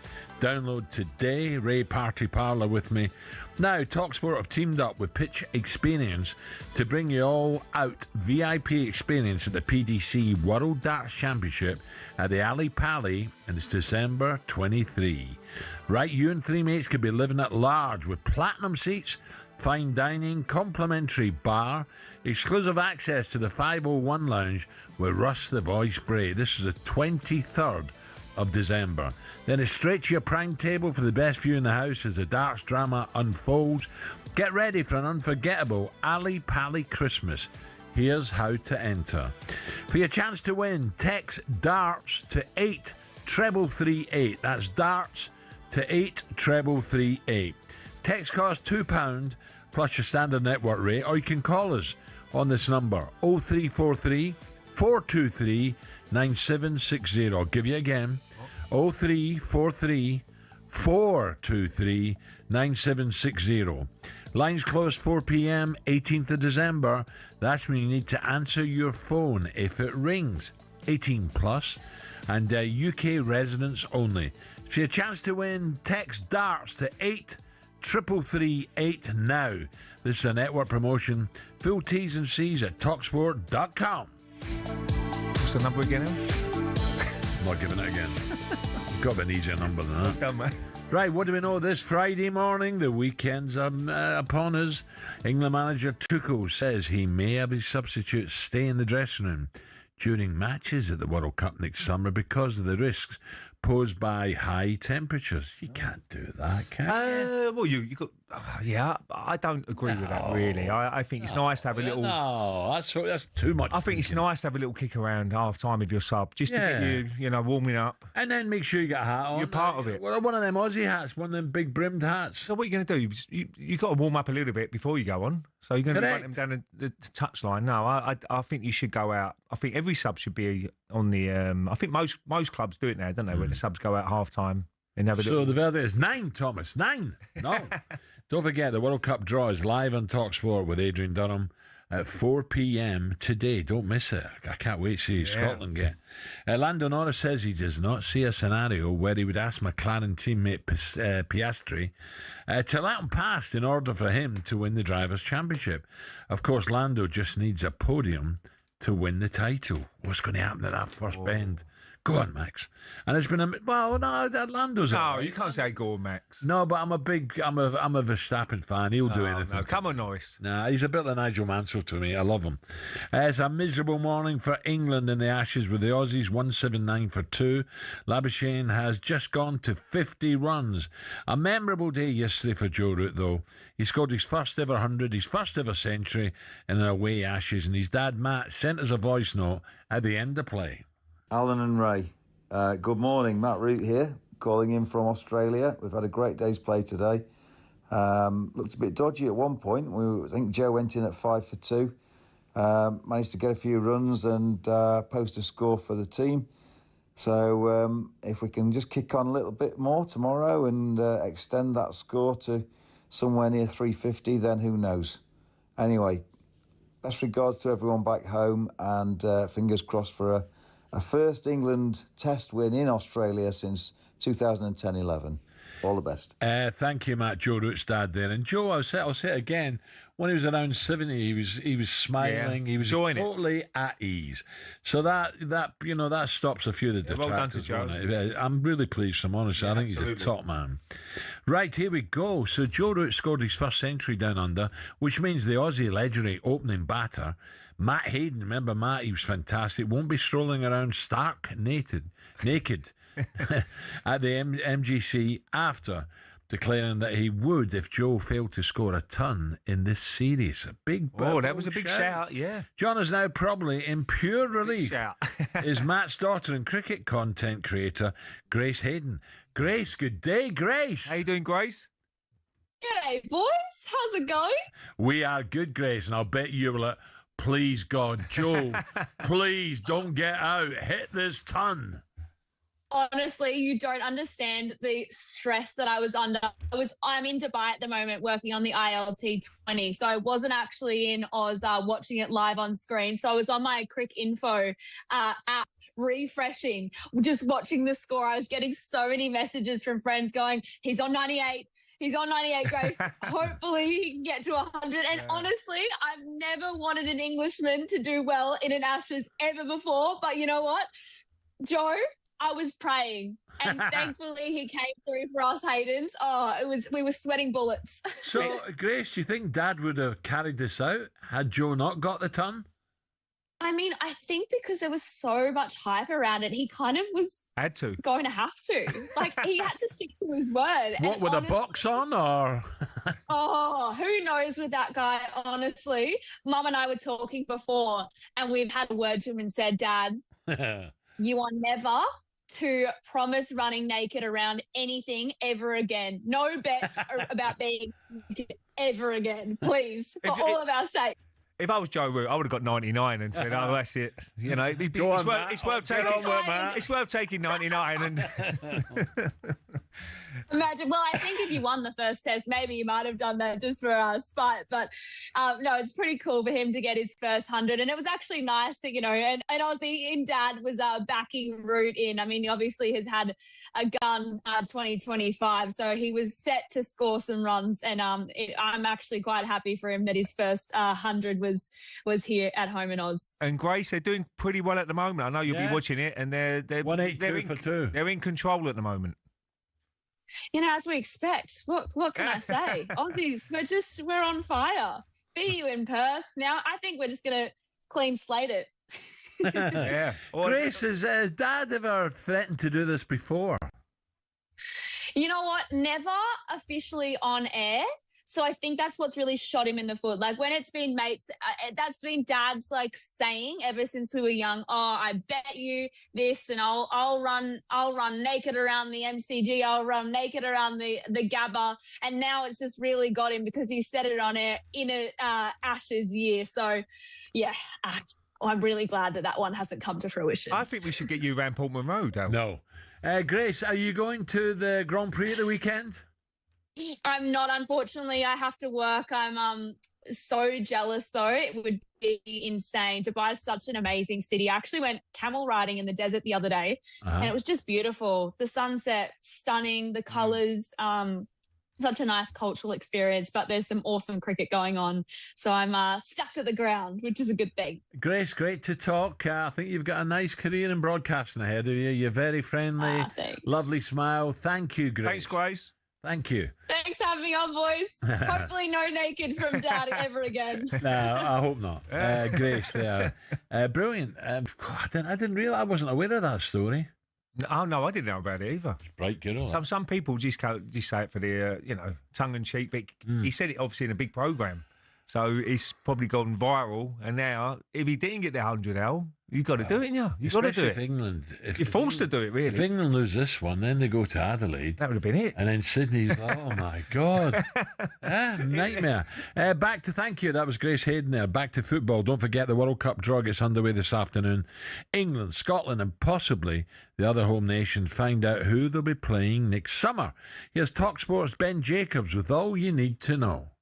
Welcome along to the Watergate Hotel, an opulent setting ahead of the World Cup draw from the Kennedy Centre, 5 p.m. start UK. Now, the draw itself will only last 45 minutes, but there'll be another 45 minutes of pomp and ceremony, including the expected appearance of US President Donald Trump, and he is likely to get the inaugural so-called FIFA Peace Prize, which is basically the football equivalent of a Nobel Peace Prize awarded by Gianni Infantino to a different recipient every year. And the US President Donald Trump is anticipated to be the first. As part of the ceremony, we'll see a music concert and the village people who sing YMCA, Trump's favourite song. He's used it in his campaigning. They'll be performing, as will Robbie Williams, who is a FIFA music ambassador. Now, when we get to the draw, there are 4 pots of 12, so that's 12 groups of 4. England pot 1, Scotland pot 3, and Wales, Northern Ireland and Republic of Ireland will be in pot 4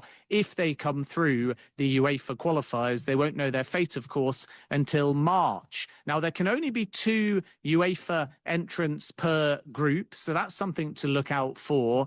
And the draw will also, for the first time, have seeding. And what this means is that 4 teams, Spain 1, defending champions Argentina 2, France 3, and England 4, will get so-called protection if they, and this is key, win their group. And then both Spain and Argentina as 1 and 2 would be on opposite sides of the draw and cannot meet until the final. And the knock-on effect of that is England and France will also be on separate sides of the draw. And any combination of those 4 can only meet from the semi-finals onwards. The other thing to look out for is 24 hours after the draw on Saturday, FIFA will confirm all of the match venues and the kickoff times. So join us live from Washington for the World Cup draw, 5 p.m. UK, where England and Scotland will learn their fate, and Wales, Northern Ireland and Republic of Ireland will also know where they stand, but have to come through that UEFA playoff first. Thank you, Ben. What do you think about it? I'm not having it either. They keep each other away. You know, the draw's a draw. The draw's a draw. You should, if you get a really good game early and someone gets knocked out, that's it. Yeah. It gives other people, other smaller nations a chance, doesn't it? Yeah, I'm not having it. Yeah, I'm not Honestly, sure. They don't want the big hitters at the finals. They keep bending the rules all the time. Anyway, Ali's out there. I wonder if he'll do a duo with Donald Trump or will it be with Robbie Williams? He'll be up to something, McCoys. Don't forget the draws live on talkSPORT, 4 p.m. today. I'm more interested in I'm interested in the draw, but I'm interested in where they're going to be. Scotland, where they're going to play. Coming up, we turn our attention back to the Premier League and whether United fans are just fed up now with Ruben Amorim. That's coming next.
Monaco, Singapore, Las Vegas.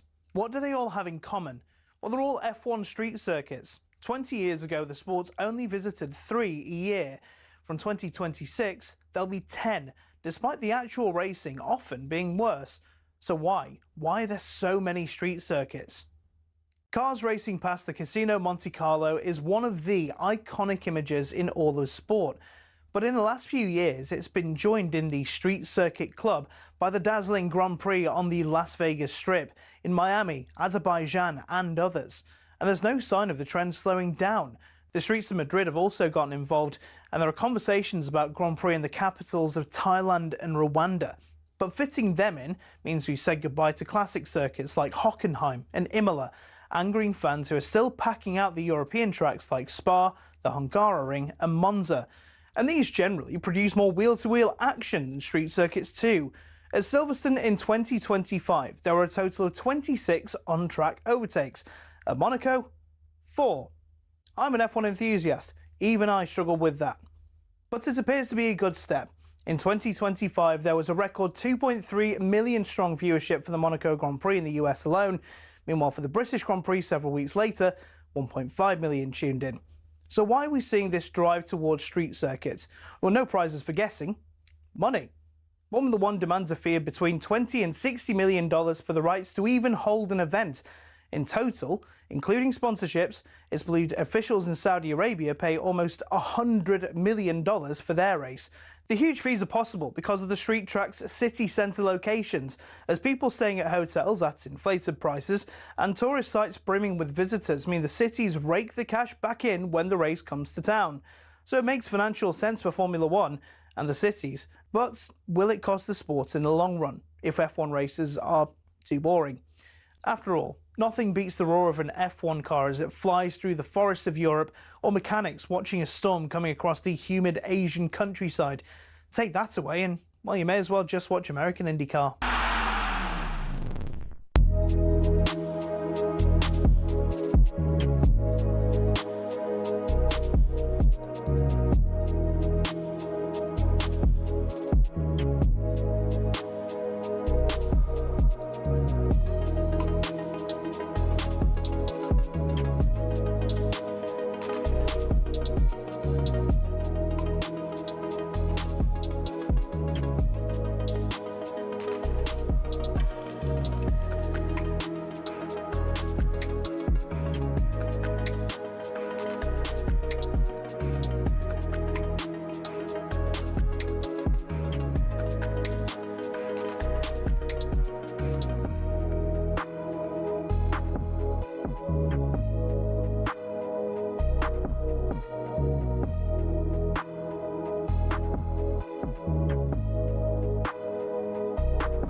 Five past 8 on talkSPORT, the talkSPORT Breakfast, Fridays amongst us, and that can only mean one thing: another wicket, Johnny Norman. Oh, England needed this one. Marnus Labuschagne's been dismissed. It's not a pretty shot. It wasn't an out-and-out brilliant ball by Ben Stokes, but he's just got a bit more additional bounce from this length delivery, a fraction of width, and Labuschagne has just tried to ease back and cut this square of the wicket. It's bounced more than he thought. He's got an outside edge, and I tell you what, Jamie Smith is going to be relieved he's taken this catch. Put down one earlier, but he's clasped this one. Labuschagne's got to go for 65. Is that the opening? Is that the opening England needs? because we've got, 35 minutes until the dinner break. New batter at the crease, and maybe with their backs up, or the tails up, England can strike again. They need to. 196 for 3, Australia trail by 138. Next one, Johnny. Right, Brazil and Ray Parlour, our friends at Arnold Clark, get the UK's best used car deals guaranteed on their way. We're going to be keeping you right across the action down under the Ashes. A wicket there. Little Sam will be back for this week's Curse of the Commentator. And we'll find out who Ray considers Arsenal's biggest challengers and whether Villa come into the equation ahead of talkSPORT's exclusive game, Villa against the Arsenal, at 12:30 tomorrow. Cracking game. Before all that, though, Man United were booed off at Old Trafford last night. By the way, I just see the goal again. That touch from Dalot was a brilliant touch. I don't think he scored. And a great finish. He hasn't scored for about a year and a half, has he? But you see the touch? The ball comes to him really fast. Really good. Touch is great, and then he doesn't just blast it. He takes his time and slots it. First touch in football is so important. Yeah. Always. I always tell kids, practice your first touch. Yeah. Well, you do that on your own against the wall, Yeah, can't you? exactly. Just knock it against the wall, control. Both feet, brilliant. Man United booed off at Old Trafford last night after dropping points late on to West Ham, and we had it right here on talkSPORT. You never quite know what you're going to get with this Manchester United team. West Ham are in a different predicament. Few are surprised that they have improved a little under Nuno. They still find themselves in the relegation zone. Back to Casemiro with a shot. Big deflection. Dalot turns it into the Stretford end. Fair play to Diego Dalot. I'm not his biggest fan, but it was a lovely first touch. And almost out of nothing, Manchester United have the lead. That's exactly what Manchester United need. And the referee, after Mbeumo went down inside the box, has said that it's just a corner. How is that not a penalty, Joe? Yeah, I've seen the replay. It's not a pen. Into the near post, headed off the line, and the rebound is in! West Ham have got themselves an equaliser! Fair play to West Ham. Magassa was there to roll it home, and what a fight back from the East Londoners! Man United have not performed to the levels, and I think the substitution make no sense. And boos from some as the final whistle blows. Manchester United looked all over the place tonight. It was just as flat as a pancake, to be honest. Manchester United won, West Ham United won. Yeah, big chance for United, but well done, West Ham. So United failed to make it back-to-back wins. Missed a chance to go fifth, yeah. After throwing away a 1-0 lead to West Ham, the boss, Amorim, he told talkSPORT afterwards that they really need to start picking up results. Wolves next. I suppose you'd want to see a big reaction for that next Monday. Yeah, well, I want to win every game, and we need to do everything to win every game. So it's not just because we draw today. It's always the same thing. We try to win the game. Ruben Amorim there. Is he under pressure? I don't know. Well, I think before the season started, it would have been perfect if they can get in the top four, which they've got every opportunity. Yeah. So I don't think. Problem is Villa have picked up, Ray. Yeah. You know, Villa, look at Villa now. And Villa, you think, well, I was going to say, are Villa the ones that could push Arsenal? Look, Man City are up there. They concede so much. Chelsea, hit or miss. When they're on the game, they're brilliant. Liverpool have to go on a run. Then it's United, I suppose. Yeah, it's very competitive, Al. You've got Brighton up there. Palace are going really well as well. Sunderland. So Sunderland, that's why it's a great league, because you can get 2 wins in a row and you can shoot straight at that table, like Villa have done. So it's just tell me, before we go to Ben, just briefly today, over the Christmas period, who have Arsenal got? So they've got Villa?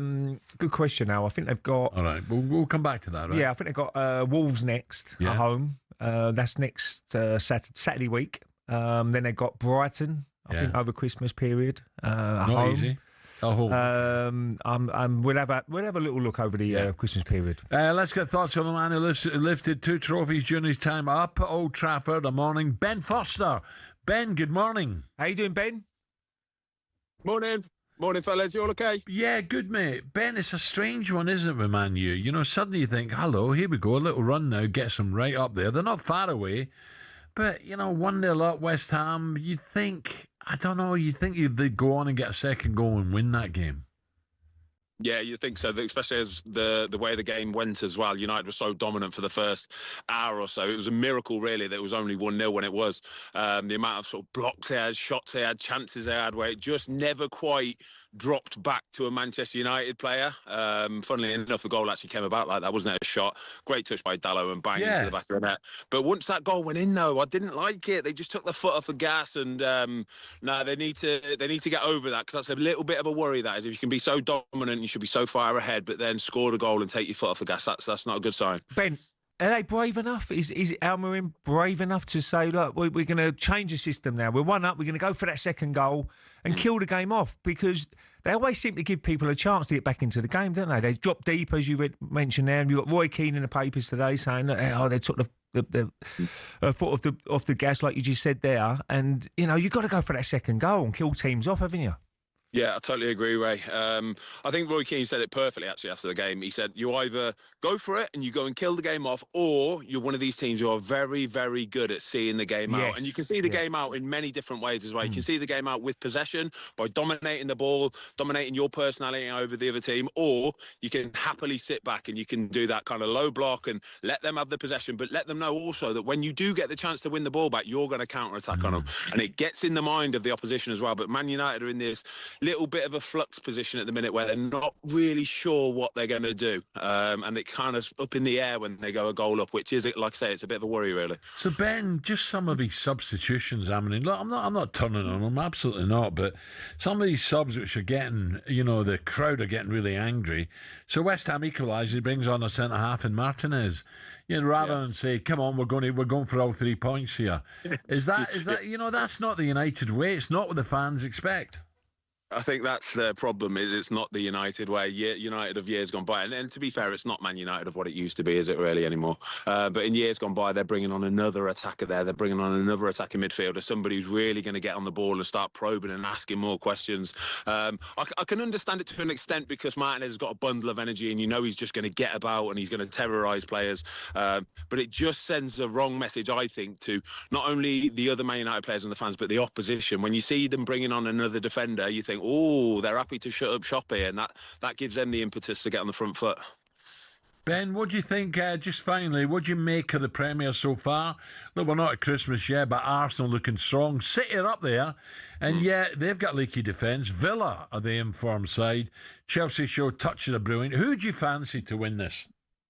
I'm still not sure. I'm really not sure. I know Arsenal are a few points ahead, but I'm not sure. It's never that easy, It really isn't that easy. I think because it's been such a long time since Arsenal did it, just getting over the line is sometimes the hardest thing to do, So even though it could be 5, 6, 7, 8 points, it's only a couple, 3 games away. Little bad run of form, and before you know it, Man City are back on it. Like I say, Villa are absolutely flying. I love seeing these teams coming back and doing stuff. The start Villa had as well, to be where they are now, incredible season. So I'm enjoying it. I still can't pick a winner, though, to be perfectly honest with you. Sorry, Ray. Sorry, mate. No, I totally agree. I mean, Arsenal were in a good position, but they keep getting lots of injuries, don't they? Mosquera the other day, he got injured. And Declan Rice, is he fit for the weekend? We don't know.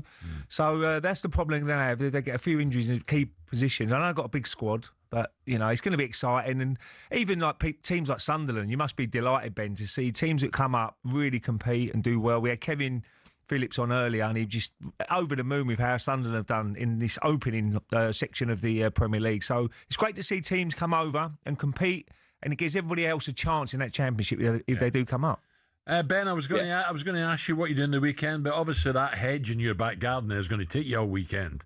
You must have 3 gardens. He's on a golf course. Look at that. He's on a golf course. This is. I'm on the golf course, lads. Look at the blue sky, though, mate. I can't wait. About to tee off. It don't get much better, does it? Oh, brilliant. Nice one, Ben. Have a good weekend. Play well, mate. Cheers, guys. All the best. Have a good weekend. Bye-bye. Brilliant, Ben Foster there. Coming up, could the average man score past a professional goalkeeper like Ben Foster?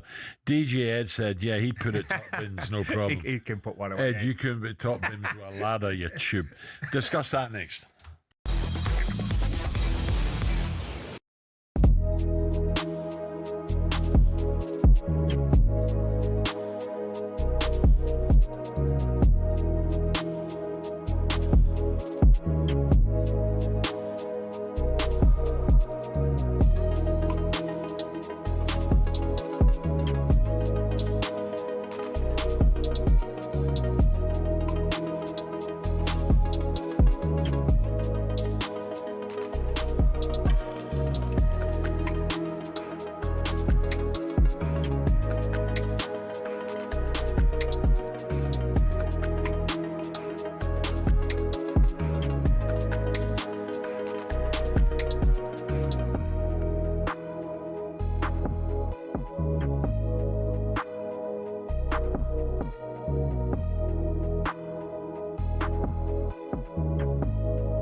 almost ready to go. Ian Danter here in the commentary box. And it is all about whether Dean Saunders can retain the talkSPORT World Championship.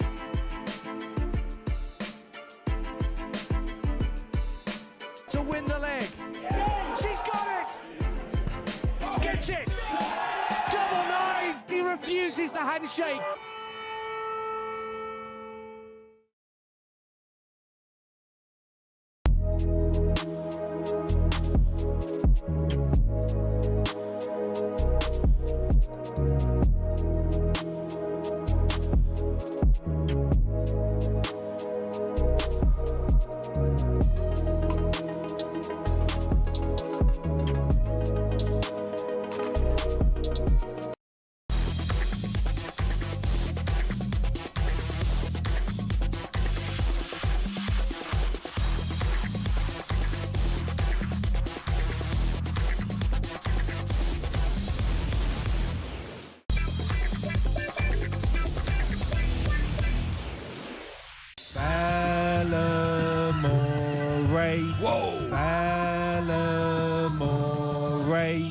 What's the story in Ballamore? Would you like to know? Yes. What's the story in Ballamore? Where would you like to go? What a goal!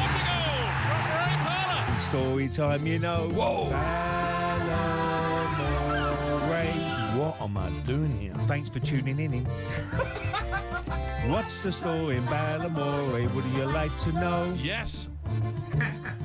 Right, here we go, 8:20. talkSPORT Breakfast with Ray Ballamore Parlour. Story. Time for me to hand over to Ray to find out what stories he's found this week in our favourite front page feature, Ballamore. Ray, here we go. Let's get let's Yeah. what you got Well, for you me? mentioned it earlier, Al, about Ed, where he could do it, but No the story I found is football related. Blokes boast beyond belief.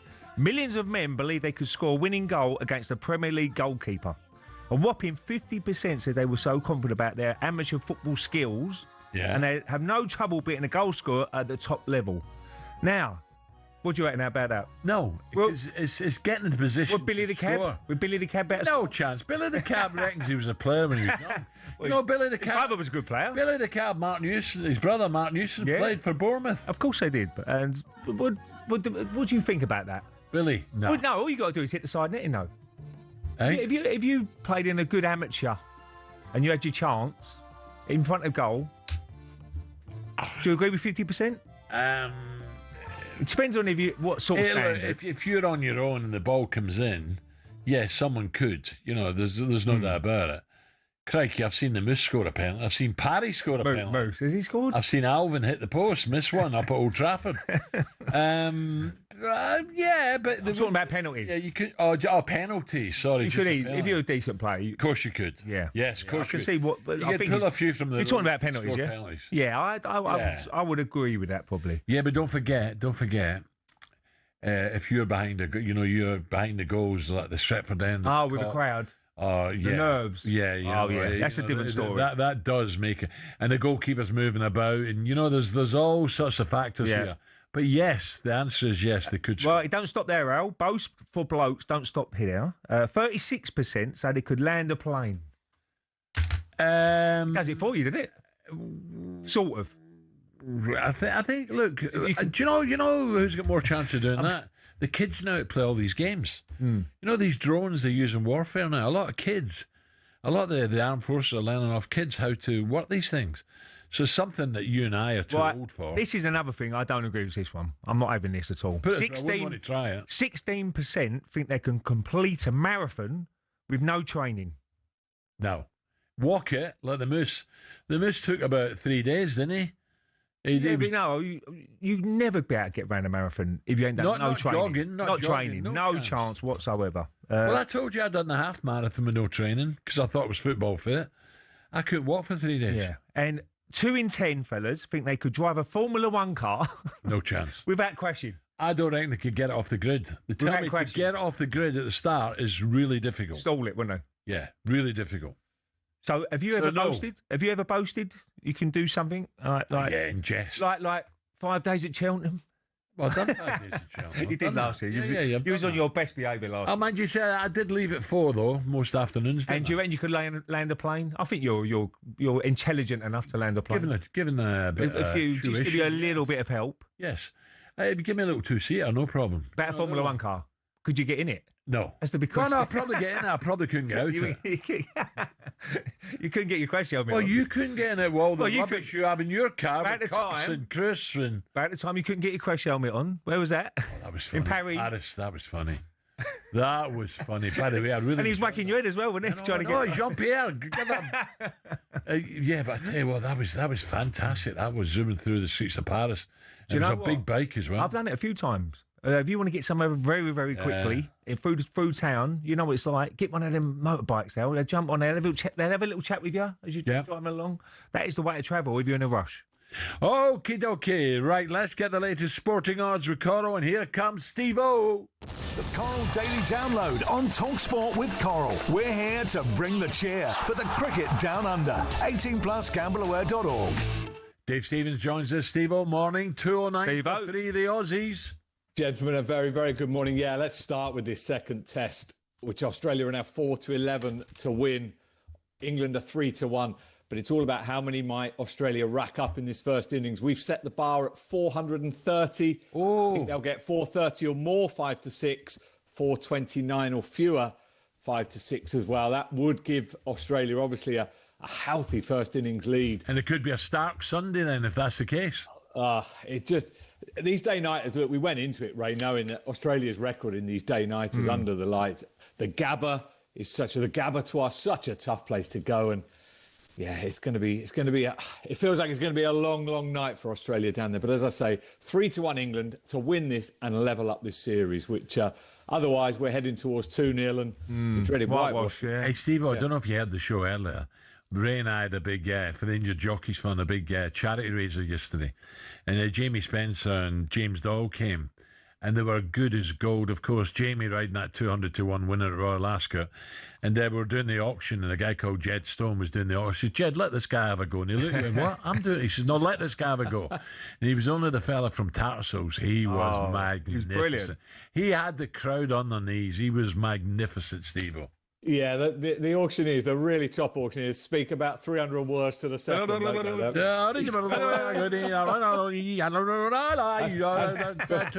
Before you know it, you've paid 10 grand for a picture or something. We've all been at those charity auctions. Well, to be fair, he got a lot more money as well. He did. Oh, he was brilliant, he was. So, Steve-O, okay, on to football, please. Early start of the Aston Villa game. Because Aston Villa in great form, weren't they, Steve-O? I think, obviously interested to see what you think. I think this is where we find out. Look, Arsenal, good result against Brentford in midweek, never easy. You're a shade of odds on, Ray, 10-11 to win up at Villa Park. 3-1 Villa, 12-5 the draw. Villa, though, in absolutely flying form at the moment. As an Arsenal fan, Ray, what do you... Well, these are the sort of games you've got to try and... Or don't lose for the start, but if you can get 3 points, especially in the early games, Steve-O, when you're playing first... It's about getting the points on the board in here. And all your rivals. Then all your rivals have to try and win somehow. That's the big question. Ollie Watkins found in the back of the net. Yeah, he's got a couple the other night. Yeah. But no, Villa have shot up that table now. I think they're third now, aren't they, Al, in the league? So they're looking very good. They are a form team, arguably. Yeah. Okay, aside from Arsenal. Bournemouth-Chelsea. Bournemouth on the slide now. Chelsea again, a little stuffed in midweek though. Chelsea 11-10 away from home, 11-5 the draw. 11-5 a Bournemouth win, 13-5 the draw. Another cracking game, Steve-O, is Leeds-Liverpool. Now, Leeds, what a result in the week to beat Chelsea. Can they do it again against Liverpool? Man, Liverpool are a bit fragile at the moment. I fancied Liverpool strongly to beat Sunderland. And they couldn't. Now, let's give credit to Sunderland, who will come on to them. They go to City. Leeds, brilliant result. I mean, because they're in a bit of trouble down the bottom. Well, look at the way they came back against City as well and just failed. Yeah, were unlucky there, weren't they, to concede the late loser. Just a shade over 3-1 at home. Liverpool 3-4 odds on. I got it wrong. I thought they beat Sunderland. Liverpool, for me, cannot be back to odds on away from home at the moment. No. 3-1 the draw. No, you're right. I don't know. Every time I think Liverpool are going to turn it around, they don't. I mentioned Sunderland. They go to Manchester City, 9-1. Sunderland, 5-1 the draw, 4-1 on City. But City aren't invincible, are they? We've seen that. That aura of invincibility's gone from them. And then a London derby, Tottenham, another club. Bit of dissatisfaction again. They're 5-4 at home to Brentford, 2-1. But as I say, I know Brentford got beaten by Arsenal, but they never give any team an easy game, Brentford. Steve-O, just a quickie, racing. Coral get any big races this weekend? No, but it's a huge weekend. Obviously, Tingle Creek at Sandown, Low de Sud for a group including Sir Alex Ferguson is second favourite for the Tingle Creek, the great 2-mile race at Sandown. Where they take on Ilute Tomp from Willie Mullins and John Bomb for Nicky Henderson in that. We've got the Beecher Chase over the big national fences. Mr. Vango for the small Sarah Bradburn team. That would be a great story. Sarah Bradstock, sorry. That would be a great story. And Harry Redknapp is front page of the Racing Post today, Al. He's never owned a horse as good as the Jukebox Man. He fancies him for Kempton. Don't worry about that. 4-1 for the King George. A course winner, won the Corto Star. Honestly, Boxing Day, we know what Harry wants for Christmas, and it'll be that. And look, very quickly, you're talking about can men drive Formula One cars? Well, we've got three fellas who can go in at it. Yeah. What a world championship.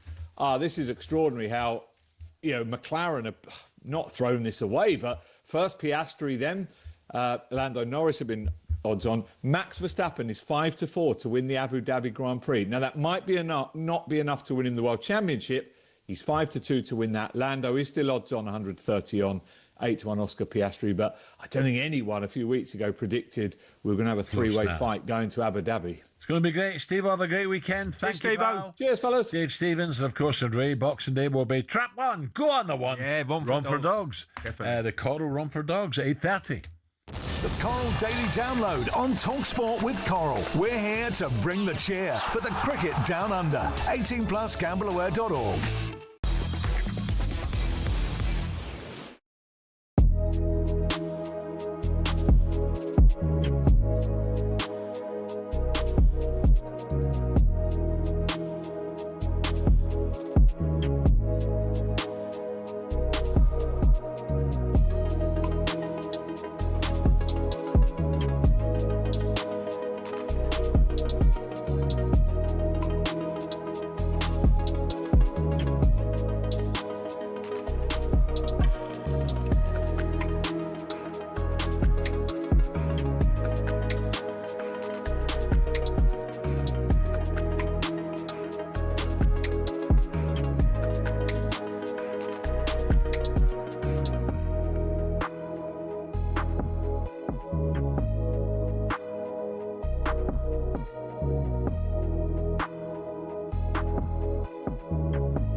We know sport is full of money, and when it comes to exhibition matches, it is the cash involved that gets them off the ground. But that's what makes it even more annoying if the event falls flat. When Mike Tyson fought Jake Paul, 65 million people streamed it on Netflix, but many people complained of buffering and freezing, and the fight itself wasn't that great either. So fans got shortchanged, while Tyson and Paul took home around $60 million between them. Another one with a huge prize pot was Tiger versus Phil in 2018. That had £9 million. But again, the pay-per-view had streaming issues. Miking up the players was an anticlimax too, and the golf itself was bang average. When Ronaldo went to Saudi, we all knew money was the driving force, given his salary of £177 million a year. But then they thought, let's get Messi over for a game. So we had PSG versus the Riyadh All-Stars. Both the GOATs were past their best, but PSG still lined their pockets, charging fans a few pounds to watch it on their official channels. Although it wasn't quite as bad as the 75 quid pay-per-view where Mayweather fought McGregor. I feel like what we really need is constantly high-quality action delivered to you for free. And that, my friends, is called talkSPORT.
Five minutes to 9 o'clock, talkSPORT breakfast with Ray Parlour and the Arnold Clark app. Everything for your car all in one place. Download today. Now, the legend is Kevin Sinfield is taking part in his 7-in-7 ultramarathon challenge this week. It finishes at Ipswich Town's Portman Road. I was trying to get there. I'm still trying. What a game. He's providing updates every morning. Here's today's. Morning, Alan and Ray. We're in Cumbria today, running from Workington to Whitehaven. We had a fantastic day in the steel city of Sheffield yesterday when we were joined by Olympic legend Jessica Ennis-Hill, who was outstanding and is a hero to all of us. So many people were out supporting us, especially school kids in very, very tough conditions, which shows just how much the M&D community mean to us all. Alan, we're in Scotland tomorrow, in Dundee, and I'm sure we'll get a great reception in Doddy's country. Thank you for all your support. You can find out more by searching 7-in-7 together. Yeah, by the way, well done, yeah. If you can, look, we've all got charities too. You know, we were doing charities last night, Injured Jockeys. We do loads of charity stuff. This is an absolute belter. And Kevin, you're a superstar. Absolutely. To do what he's doing is amazing. And it's great to see everybody's really supporting him. Yeah. Coming out to, clap him and say, look, what a brilliant job he's doing. I think was it last Monday or this Monday? I can't remember, but Portman Road, Matt Holland asked me, and I said, if I can do it, I'm there. So what a star he is. Brilliant. What he's doing there is sensational. Amazing. What he's doing to his body, wow, brilliant. Right, this afternoon, talkSPORT will bring you live coverage of the World Cup draw from 4 p.m. Adrian Dunham, we can't wait. England will find out who they will have in the groups. But it's all about Scotland. Former Scotland defender Charlie McGrew will be part of the team joining Adrian to dissect the draw. Let's hear from Charlie now on who he wants the Scots to face in the group stages. Morning Al, morning Ray. Looking forward to getting down for the World Cup drive show with Adrian Durham. Can't wait to see how Scotland draw in the World Cup. I would love to see us draw England from pot 1, Iran from pot 3, or pot 2 even, Scotland are pot 3, and New Zealand from pot 4. I think Scotland are going to get a good run in the World Cup, a major tournament for the first time in a while. And I just think beating England on the way would be amazing. So give us England in that. in that group. I would love that. I would want to avoid Brazil. Don't fancy playing the Brazilians in that hot climate in America that they're used to. I don't fancy Spain either. Very good side. And France also. Big side in world football. So give us England, give us Iran, give us New Zealand. Let's avoid Ghana, pot 4 as well. That's a team that probably shouldn't be in pot 4. I'd imagine would be a hard game. So looking forward to getting down there. Hopefully catches for a beer in the afternoon. Understand you're out for a beer. Hopefully I can get along before the show and meet you for a beer. A wee beer, Charlie. See, again, we're talking about the heat. Well, you're talking about a lot of that heat. Yeah, great. In that pot 1, you know. Well, I didn't play. Again, we played them in Seville, didn't we? When David Inez scored that. That's when you had New Zealand in your group as well. Yeah, we played them first, then Brazil, and then the Russians, USSR. Yeah. But that game, well, both days were roasted. In fact, they were all roasted, the 3 of them, because we had 2 in Malaga and 1 in Seville. But the one against Brazil in Seville was the warmest. It was roasting. Where's the best place to play, Al? The countries where you're going to be based. Well, I'd have thought maybe Vancouver or Toronto, North America. Yeah, you know, Canada. I'd have thought that it wouldn't be as warm as down in Mexico, Texas or Mexico. You know, I tell you what I remember back in '78, Ray, when I played out there in the North American Soccer League, was Houston and Dallas. Oh, roasting. It wasn't just the sun, it was the humidity. Yeah. I collapsed, and it wasn't to do with beer. I collapsed in Dallas after the game about 2 hours later. I just thought, whoa. It's a little bit like when you go Singapore, isn't it? Oh, that's... well, you can... Singapore is probably the warmest I've ever had. It's no air at all, is it? Yeah. And, you know, it's not all about sunshine. It's just that humidity.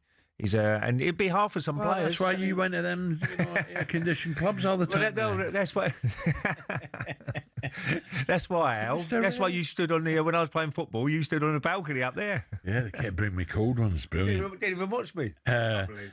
Right, don't forget, talkSPORT is a brand new podcast that unpacks the secrets, the strategy, and stories behind winning the greatest competition on earth, the World Cup. I wish they hadn't changed the format, these seedings and stuff. Anyway, we can't do anything about it. Featuring a lively mix of comedians, footballers, and journalists, including Petit, Ray's old mate, Brad Friedel, good guy. This podcast is your ultimate guide to what it really takes to lift this trophy. Listen to the first episode of How to Win the World Cup. It's available right now, whether you get your good podcast from Australia 221 for 3. Still to come on The Breakfast. Superstar Breakfast preview on talkSPORT with Benchmarks Kitchens and Joinery. Get trade prices on kitchens to suit all styles and budgets at Benchmarks. And it just don't matter now. Little by little. Gave you everything you ever dreamed of. Little by little. The wheels of your life, they're slowly falling off. Where is he? Little by little. You have to give it all in all your life and all the time. It's that time of the week. Curse of the Commentator returns with little Sam Matterface, of course. But after the likes of Dino, Gabby and Ali have all sabotaged Ray Parlour's record of never losing one, we're leaving it to the listeners to decide. What? Should the scores be reset at 0-0 and we start again? Sam has a huge lead, but has been fair game this season. Should we start all over again from today? Send us a voice note now, 03717 223344. You're the judges. What's going on here? I'm glad you told me, Ed. Well, up next, Dan and Goff will be with us to react to a bad first 2 sessions for the English bowlers, I'm afraid. Where are they going wrong? We're going to find out next. Is 224 for 3. That was a look ahead with Travis Perkins. Come on, I'm missing little by little. Where's Sam? Superstar Breakfast preview on talkSPORT with Travis Perkins. With 250 hire branches nationwide, it's easy to hire at Travis Perkins.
almost ready to go. Ian Danter here in the commentary box. And it is all about whether Dean Saunders can retain the talkSPORT World Championship.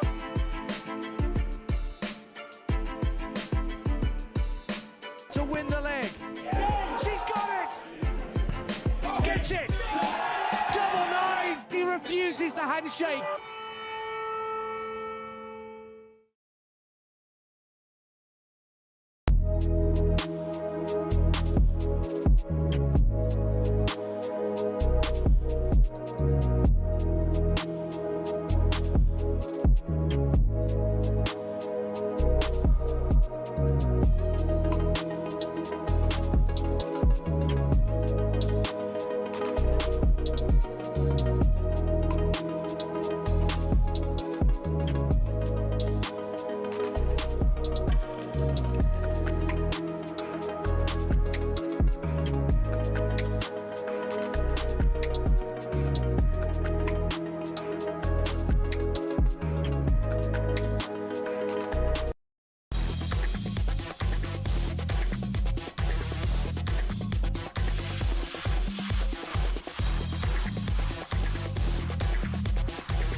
Right, here we go. 13 minutes to 9 o'clock. talkSPORT breakfast. England, Australia off for supper at the moment, or dinner. And it's been a miserable morning so far for England down under. Dinner time for the boys. Australia 228 for 3. 228 for 3. Updates from the second Ashes test in Brisbane coming to you all morning here in talkSPORT. You see, Ray, I don't know if you noticed that some of the kids in the crowd now, the Aussie kids, don't they look so healthy? Yeah. It's that way of life they've got there. That's a lovely swimming, running, sunshine, beautiful. Well, it's a lovely time of year, isn't it? I mean, December, it's in the prime of their summer now. Yeah. Right in their summer. But they all look they look like they're really enjoying themselves though. I know England need a couple of more wickets, but the Barmy Army are in great form. Every time it pans on the and it's great to see they're all dressing up, they're all the fancy dress. You know, it's a real good day out, isn't it? Do you know what's nice as well? There don't seem to be any trouble. You know, no, there's even in the bars, they're all mixing good banter with each other. It's a little bit like the rugby, isn't it? Yeah, rugby's the same. They'll come in, mix with each other, have a bit of banter, bit of fun. But the most important thing, they all have a good time. But England do need a couple of more. They need a breakthrough, and that's the big question. Where are the England bowlers? Where are they going wrong, and can they turn it around? Let's ask a man who knows exactly how to take wickets down under. England's fast bowler, the brilliant Darren Gough. Goughy, morning, Goughy. Morning, Goughy. Morning, how you doing, guys? Yeah, you all right? Goughy, a little bit disappointing, isn't it, at the moment? You know, you thought England get cracking, get at them, get the early wickets. It didn't happen. Yeah, look, mate, I mean, it's been a disappointing bowling performance, that, hasn't it? It's almost been like there's been no plans. It carried on, really, where it finished off in Perth, where the bowling plans have just gone to pot. We saw Australia get the ball in the right areas. England played some poor shots. Now we see England bowling, and it's been too many short balls, too many wide balls, too many full balls, and they just can't get into any sort of rhythm whatsoever. There's only Jofra Archer who looks really at the races, and Australia are flying. Yeah. We keep talking, don't we, guys, about Bazball, and everybody's been talking about Bazball now for years.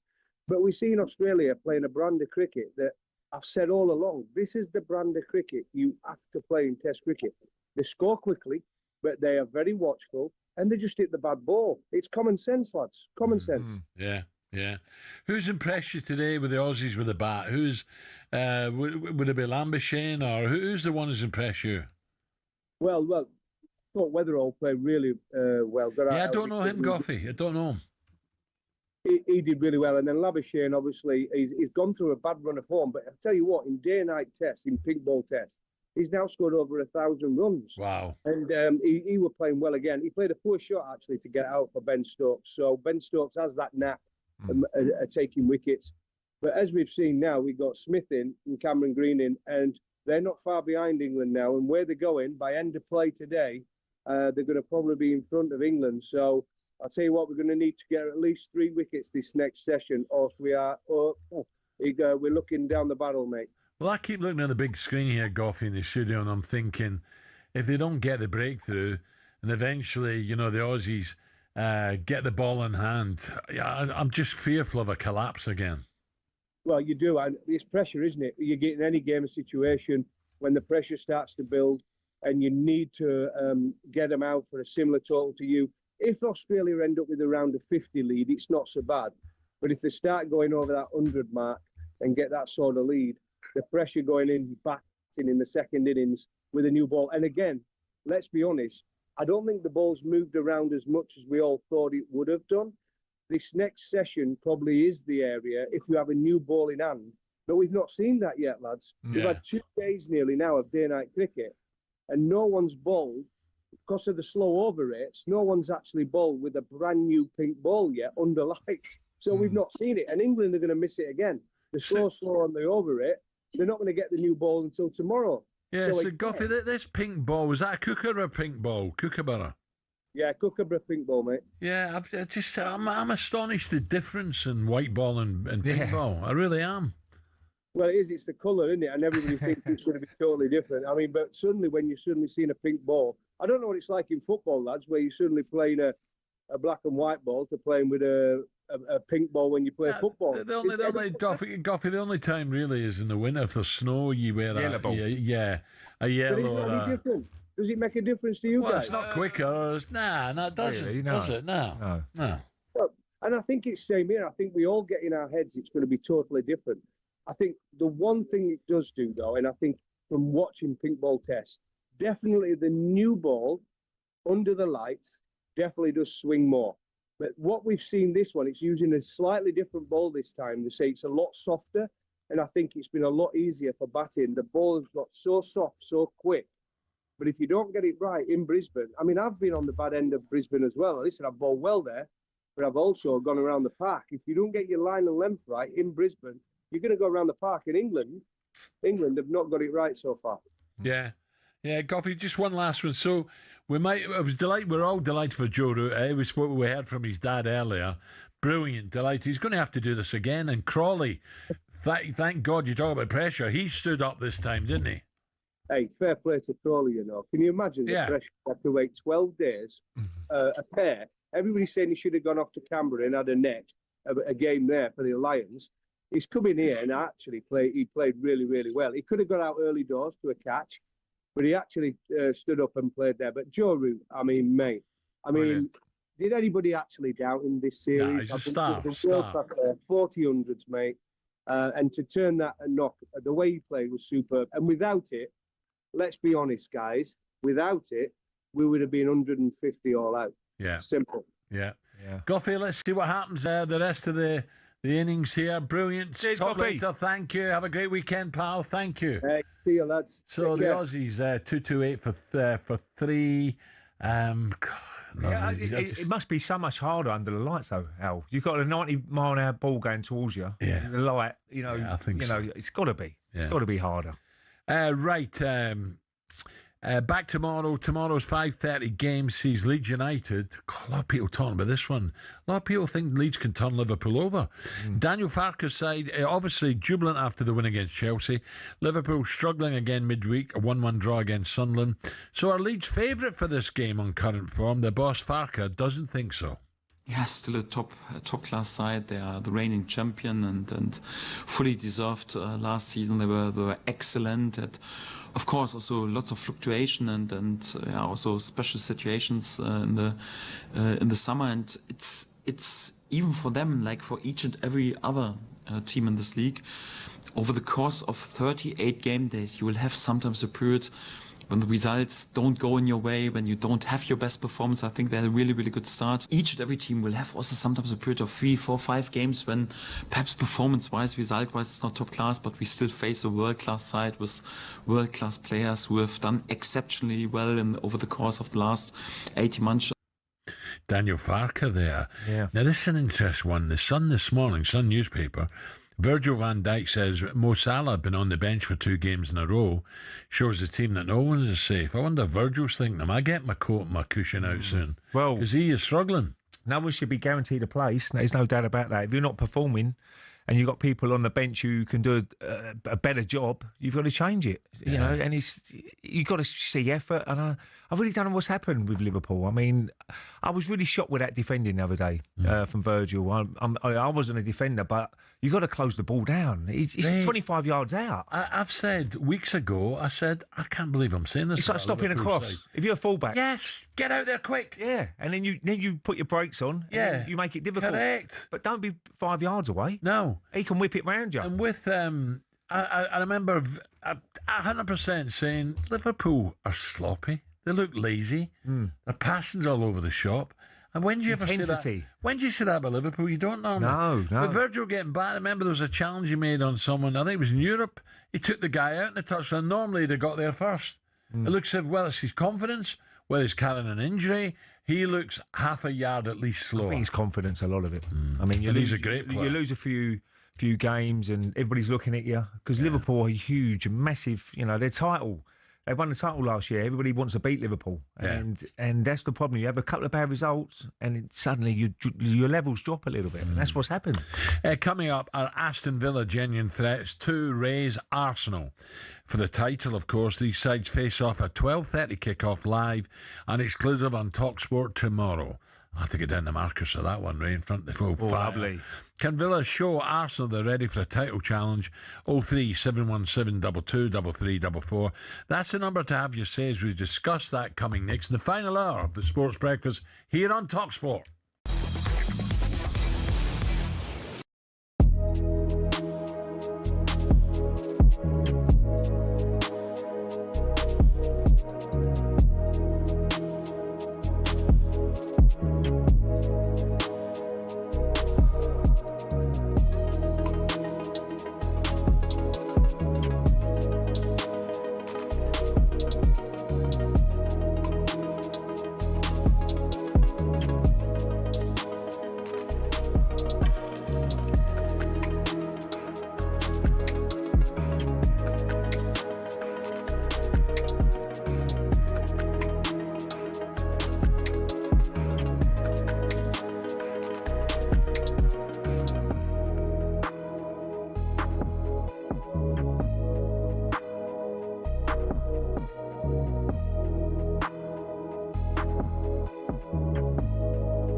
Over the years, we've been treated to some amazing exhibition events in sports. Some become iconic, but many fail to live up to the hype. So what are some of the most anticlimactic exhibitions? Technically, it wasn't an exhibition because it ended up being sanctioned as a pro fight, but it basically was.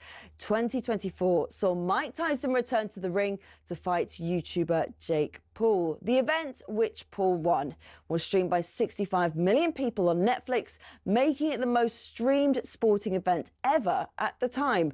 But many complained of buffering and freezing. And as for the fight itself, well, it was considered an entertaining disaster. I mean, It wasn't prime Tyson. He was 58.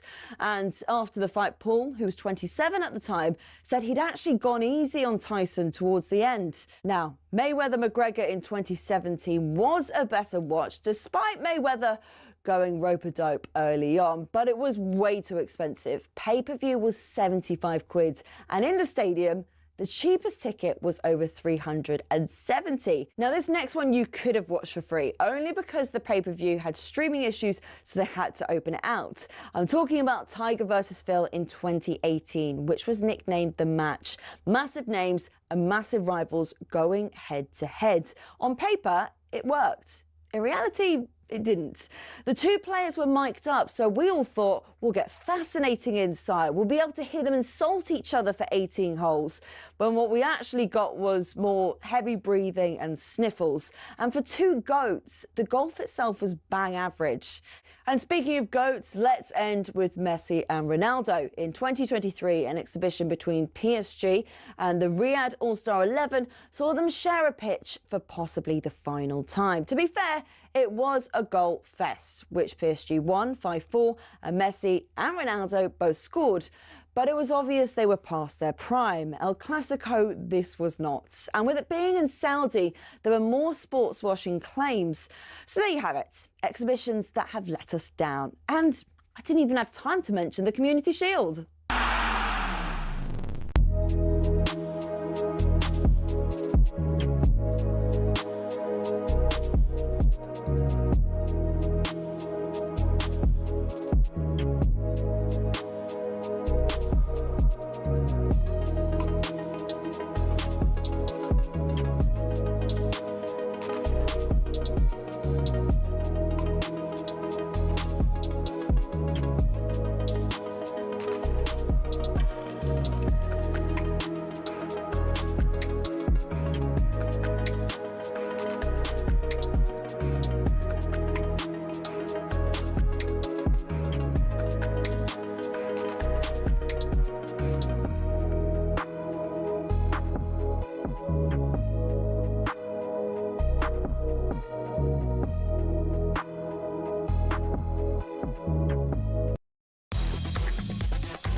Okay, 4 minutes past 9 o'clock. talkSPORT breakfast Friday morning.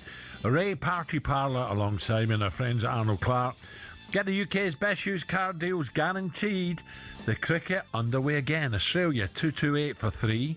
Can England turn it around? We'll keep you up to date this morning. Time now to build up to another round. Premier League features Villa. This is a big, well, there's a couple of big ones. This is as good as any, though.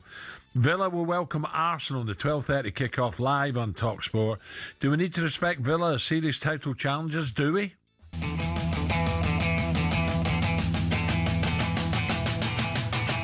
Ball into the box, comes off the head, heading back across pace and goal. What a save that is! 2 goalwards by Marlon with his second touch of the game. It's 4-2 to Villa. This weekend, 12:30 kick-off. We know what they're like. They can be unpredictable for teams. I think we've got every chance, mate. Not, they are clear favourite to win the league, and we are only trying to compete as better as possible. His shot towards goal is stopped by Kelleher. He can't stop it from sneaking in, and Arsenal score. They win the game, and they go 5 points clear at the top of the table. Playing in Europe, you get us to play on Sunday night, and then to play on Wednesday, and then Saturday morning. It's hard work, but do you think you've got the resources to cope with it? Yes. You know what we said in France? It's at the end of the concert that you pay the musicians, so we just halfway. Yeah, it's not bad for Villa at the moment. Just lost once in the last 11 league games. It begs the question, can they push Arsenal all the way in the league, the Premier League? I was with Gabby on yesterday's breakfast before the traitor has deserted us. He's confident Villa have what it takes to contend. Can't rely on Chelsea, can you, after their performance last night? So maybe it's Aston Villa who, with Man City, have to try and stop Arsenal, mate. No, be honest now. Do you think Villa can mount a serious Premier League? I do. Wow. We've won 8 of our last 9 Premier League games. Won 5 in a row in the Premier League. Aston Villa are flying. And if there's ever a team, Al, that Unai Emery can get a result against at home by changing his tactics a little bit to suit the game, Aston Villa have got a lot of players back available now.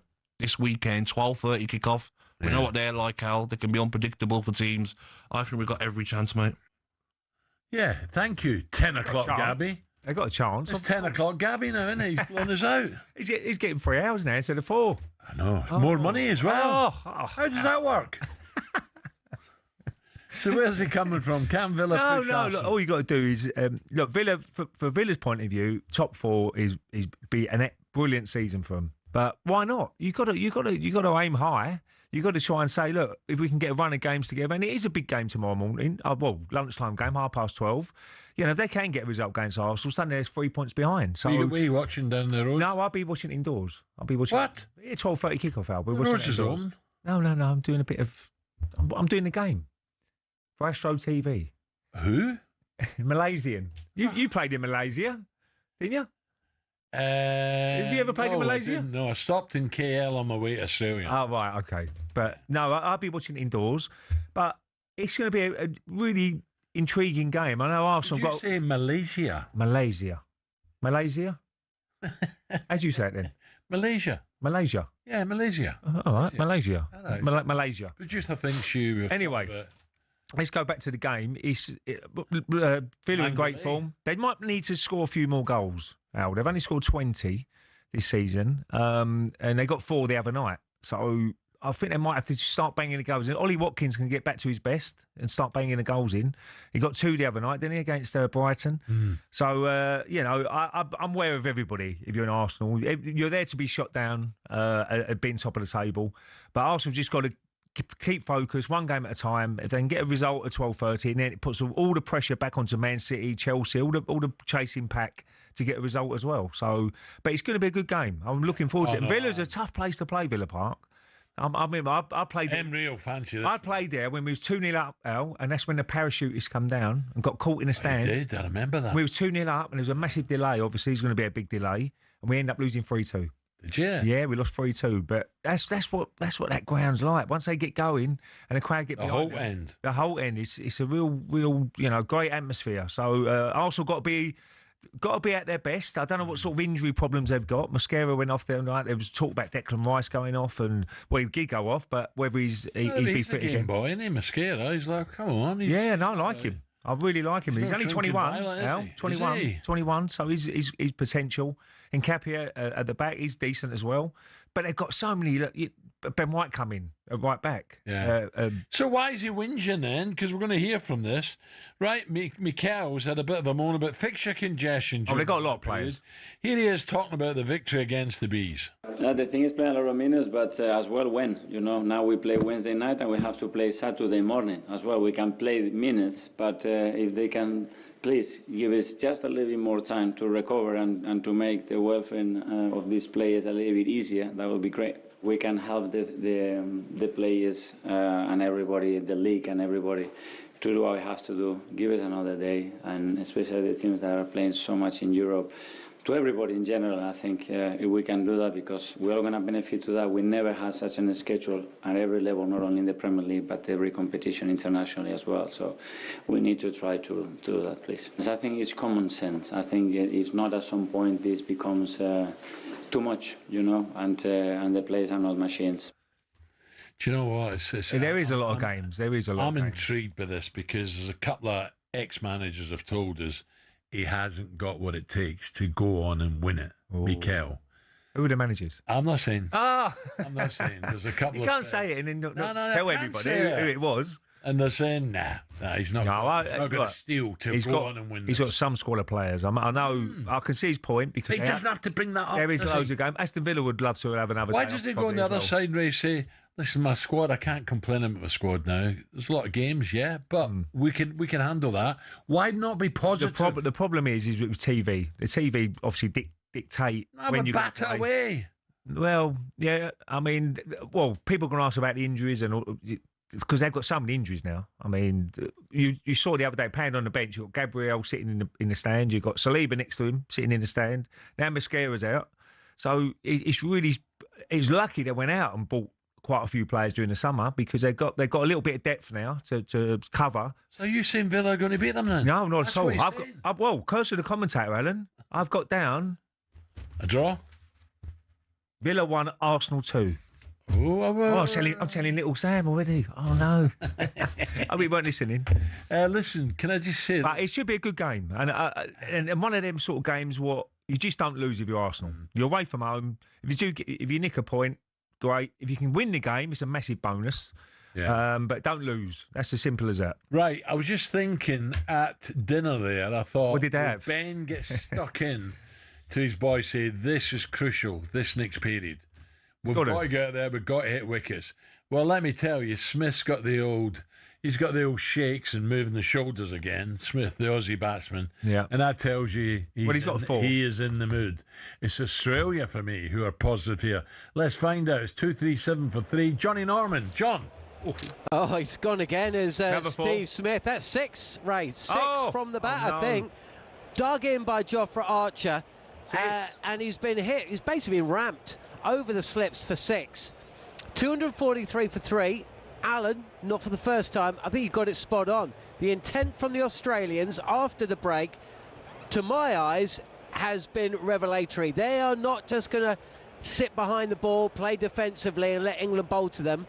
They realise this is their moment just as much as it's England's. Remember, this time yesterday, this was a session that Jofra Archer and Joe Root, basically made hay. 131 England scored in the evening session last night.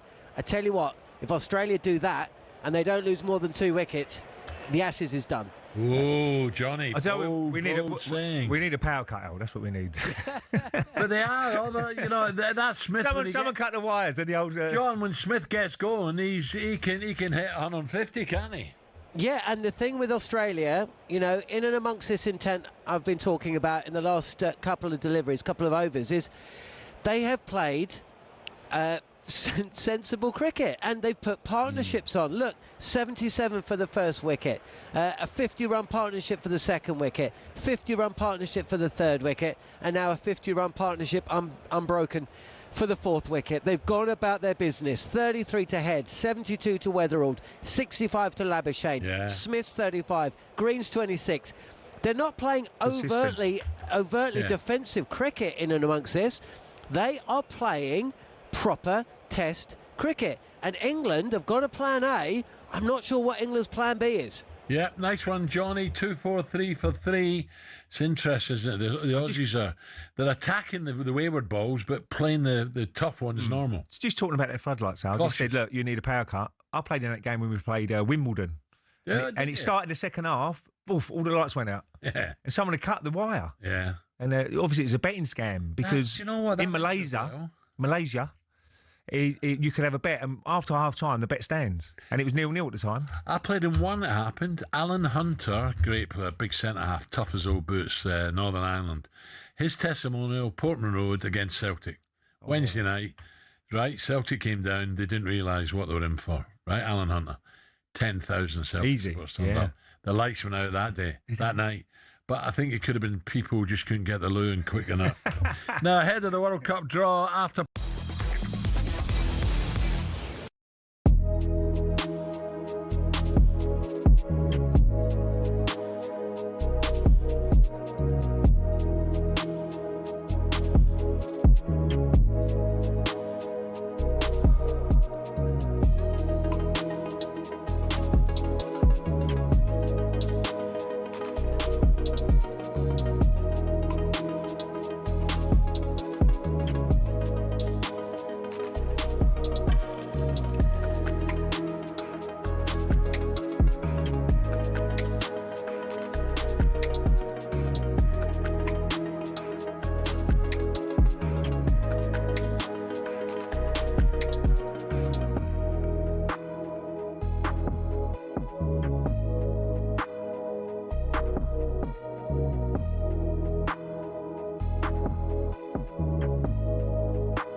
So we are almost ready to go. Ian Danter here in the commentary box. And it is all about whether Dean Saunders can retain the talkSPORT World Championship.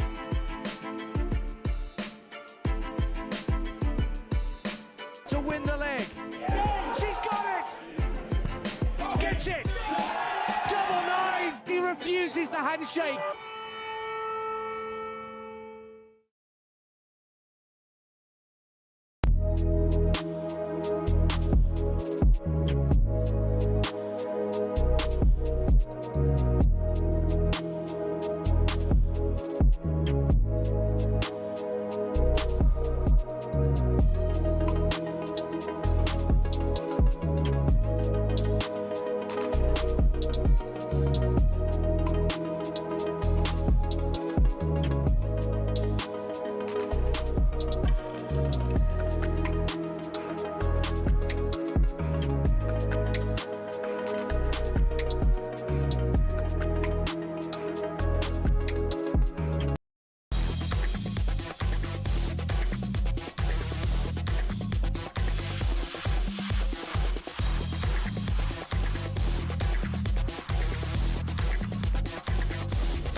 After 9, sorry about that. Our super technician, DJ Ed, you're right, I've had a few texts and emails. He is losing the plot.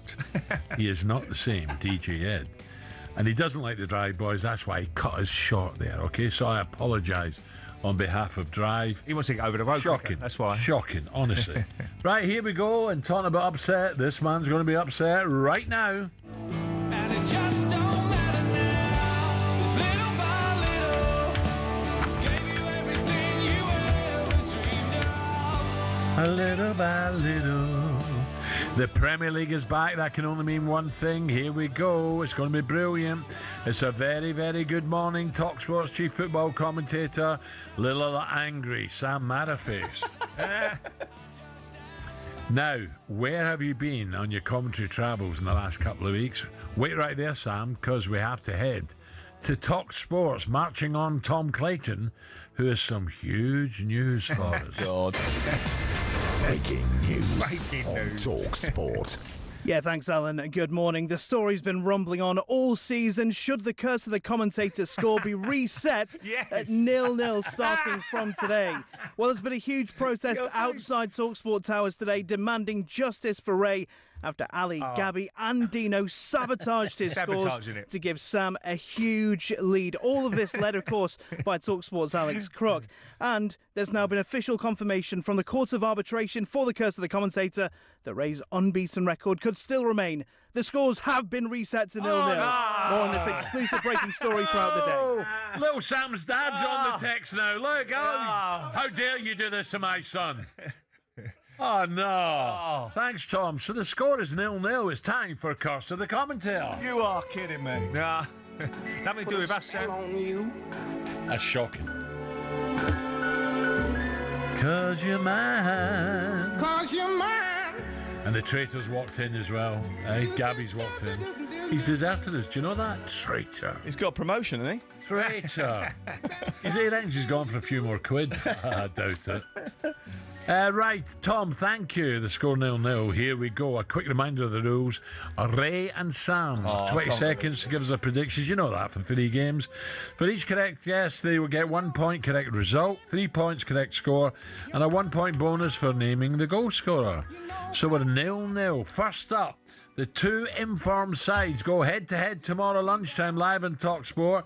Little Sam is actually commentating the game. It's Villa against Arsenal. Sam, you're first up, and I apologise now. What's the point? Look, Arsenal unbeaten in 8 away matches. They were very sort of tired towards the end of the game. I spoke to Mikel afterwards, and he was saying, you know... Tired? Yeah, they were drained. They worked really hard against Brentford. It was a good game. Tough physical game it was. And they lost Declan. I think Declan will be all right for the weekend. Do you? Mosquera came off first half, but I think Saliba will be back. Oh, was he? So, look, honestly, it's a good one. It's a tough match because Aston Villa, they just win at home. They've won the last 8 games at home. Gabby's got 3 fingers up 3-0. I'm going to go Arsenal 2, Aston Villa 1. And I will go for Saka. Oh, don't give me that. You're 0-0 again. Yeah, be positive for God's I've got Arsenal 2-1. 20 seconds. Yeah, look, this is a real test for Arsenal. There's no doubt about that. I saw Mikel saying, a lot of games, a lot of this, but Aston Villa play Wednesday as well, so they're in the same boat. But these are the games where if you play first, 12-30 games, if you can get a result, it really puts the pressure on the chasing pack. So I think Arsenal will be good enough. I'm going to go Villa 1, Arsenal 2. Yeah, right. And my goal scorer, I'll have a little go with Marino. Shall I go he play again, Marino? I'll go Marino. Marino, okay. Playing well. Yes. Right. Great header the other day. Next up, Tottenham boss Thomas Frank comes up against his old side Brentford. This is a tricky one as well. 3 o'clock kickoff. Ray. Okay. You're going first. Sorry. Well, again, the Spurs' form at home has not been great, is it, this season? I think they've been better away from home. They got that 2-2 draw against Newcastle. For Brentford, look, Raya made a great save from the corner. I mean, he's got fingertips onto the crossbar, so they could have gotten back in the game, could have gone 1-1. So they're a decent outfit, Brentford. They really are. So I think this will be a draw. I've gone 1-1, and I'll go Thiago. 1-1 Thiago. For Brentford. This is a tricky one, Sam. How do you see it? 6 games at home without winning. 3 wins in the Premier League in 21 for Tottenham at home. That cannot continue. But Brentford are going to be super motivated. I saw Tottenham twice this week, and I've got to be honest, I'm not inspired. I'm going to go Brentford win 2-1. Are you 1-2? And Brentford scorer or? Yeah, Brentford scorer. I'm going to go for. Well, Thiago's the obvious one, isn't he? I'm going to go for Kevin Sharder. Sharder. Yeah. Interesting. Right. Final one, Sam. You can go first. Right, where are we going? We're going, cracker. Leeds against Liverpool. This is going to be a great game because Leeds have just sort of upped the ante a little bit. The change of formation at half-time in that Manchester City game. They went again 2 up top. They'll cause Liverpool problem. Liverpool are off it. They're not starting games with the intensity and the aggression that they need. They are obviously going into a bit of a bear pit. Ellen Road at 5:30 on a Saturday night under the lights. It's going to be intense. I think there's every possibility that Leeds get something from this game. I'm going to go 1-1, and I'll go Calvert-Lewin. Calvert-Lewin. Yep. I thought you were going to say a Leeds victory. What about you, Ray? 20 seconds. Yeah, I think this is a game. If they can follow up after that Chelsea result, it really puts the pressure back onto the other teams around them down the bottom. I think this is a really tight game as well. I think Liverpool have been pretty poor. I think they was a little bit lucky against Sunderland. I thought Sunderland would set their stall out. They know the defending ain't been so good for Liverpool's point of view. So I think there'll be goals in this. I can see another. I'm going to go Leeds 2, Liverpool 2. Ooh. And I'll go for Isak. Liverpool. Do you know what? I've got a feeling Liverpool can turn it on. We know that, but I just feel Leeds are on a roll now. Look at the City game; they come back strong, didn't they? Just lost late on, and then they got the victory against Chelsea. They'll fancy this, won't they? Absolutely. This. And do you know what? For all Liverpool's problems, they aren't actually that far away. They're only 2 points off the top 4. Said that, yeah. Which is amazing, really. It's so tight in that middle area of the Premier League that things can change so quickly. And this is a key month because there's so many Premier League fixtures. By the time we get to the 1st of January, we'll have a much better picture about what's going to happen. And the FA Cup as well, Sam. We've got to give you a mention. Where will you be, FA Cup? I'm going to Blackpool Carlisle on Sunday. Blackpool Carlisle. So, Carlisle flying in the league, isn't they? Yeah. Top. Villa tomorrow, and then Blackpool Sunday. And then Monday I'm back in here. Jim's away, and then I've got Brackley Town versus Burton on Monday night. Oh, don't stop that. Bit of homework there for you. I've been to Brackley already this season. I meant the players. That concludes this week's Cuss the Comedy. Sorry, Sam, it's 0-0. I'll take a 0-0. Yeah. Cameron Green down over in Brisbane. Looks like a thumb or a hand injury. Thumb, he's down. but the Aussies going really well. Just Right, reset the Sam, scores, lads. Don't worry about it. Let's start again. Can we start again? don't worry. Right, let's try this again. Ed, calm down. Don't forget the World Cup draw live from 4 o'clock here on talkSPORT ahead of the World Cup draw party, the after party later. Goldilocks and Darren Bent have set us some trivia. What have you got for us, boys? Come on, hit us. Right, it's time for a bit of no Googling. As you can see, I'm courtside at the home of the Washington Wizards. They're just about to take on the Celtics. And today's no Googling question is, how long would it take for me to walk from Washington all the way back to London? Well, you can't do that. There's water in the way. There was no water. If it was all like a flat surface and I could walk. How long would it take me, Andy Goldstein, to walk from here, Washington, back to talkSPORT in London? The answer to that is coming up right after this. Okay, I thought there was there not Atlantic Ocean in the way? Oh, sorry, I was reading my text message. Oh, were you? I weren't even listening. Answers coming up in a few moments' time. Stay with us. Well done, Ed. That was really tough, wasn't it? 9:20.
We know sport is full of money, and when it comes to exhibition matches, it is the cash involved that gets them off the ground.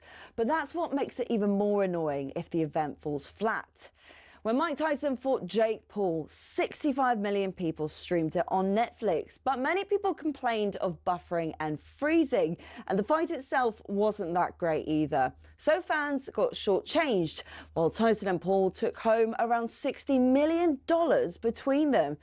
Another one with a huge prize pot was Tiger versus Phil in 2018. That had £9 million. But again, the pay-per-view had streaming issues. Miking up the players was an anticlimax too, and the golf itself was bang average. When Ronaldo went to Saudi, we all knew money was the driving force, given his salary of £177 million a year. But then they thought, let's get Messi over for a game. So we had PSG versus the Riyadh All-Stars. Both the GOATs were past their best, but PSG still lined their pockets, charging fans a few pounds to watch it on their official channels. Although it wasn't quite as bad as the 75 quid pay-per-view where Mayweather fought McGregor. I feel like what we really need is constantly high-quality action delivered to you for free. And that, my friends, is called talkSPORT.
9:33 on talkSPORT, the talkSPORT breakfast.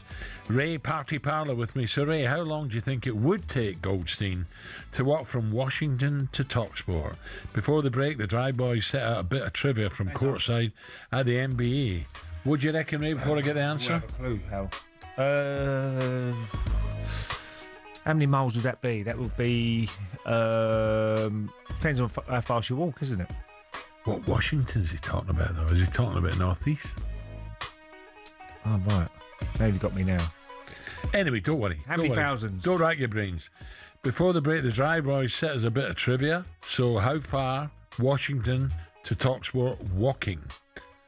Here we go. Now, before the break, I asked you a question about where I am. I'm at the home of the Washington Wizards. They're just about to play the Celtics. I hope to see lots of touchdowns tonight as well. But the question I asked was, if I was to walk from here today all the way back to talkSPORT Towers in London, how long would it take? Here's producer Joe with the answer, because I forgot. Come in, Joe. Joe, what's the answer to that question? 183.5 days, 6 months of continuous walking. How about that? If you got it, well done. If you didn't, it doesn't matter, because we're not actually going to do that walk. 6 months. Yeah. God, great. I'll sleep tonight. Great. Oh, Jesus. Now to some actual struggling. This weekend, the Formula One Drivers' Championship will be decided in a three-way showdown on Abu Dhabi's Yas Marina circuit. Yes, Island. Lovely. It's going to be great. Here's talkSPORT's March. He's the star of the show today, Tom Clayton. He has all the details. The F1 season is all coming down to one final race on Sunday in Abu Dhabi to decide who'll win the Drivers' World Championship.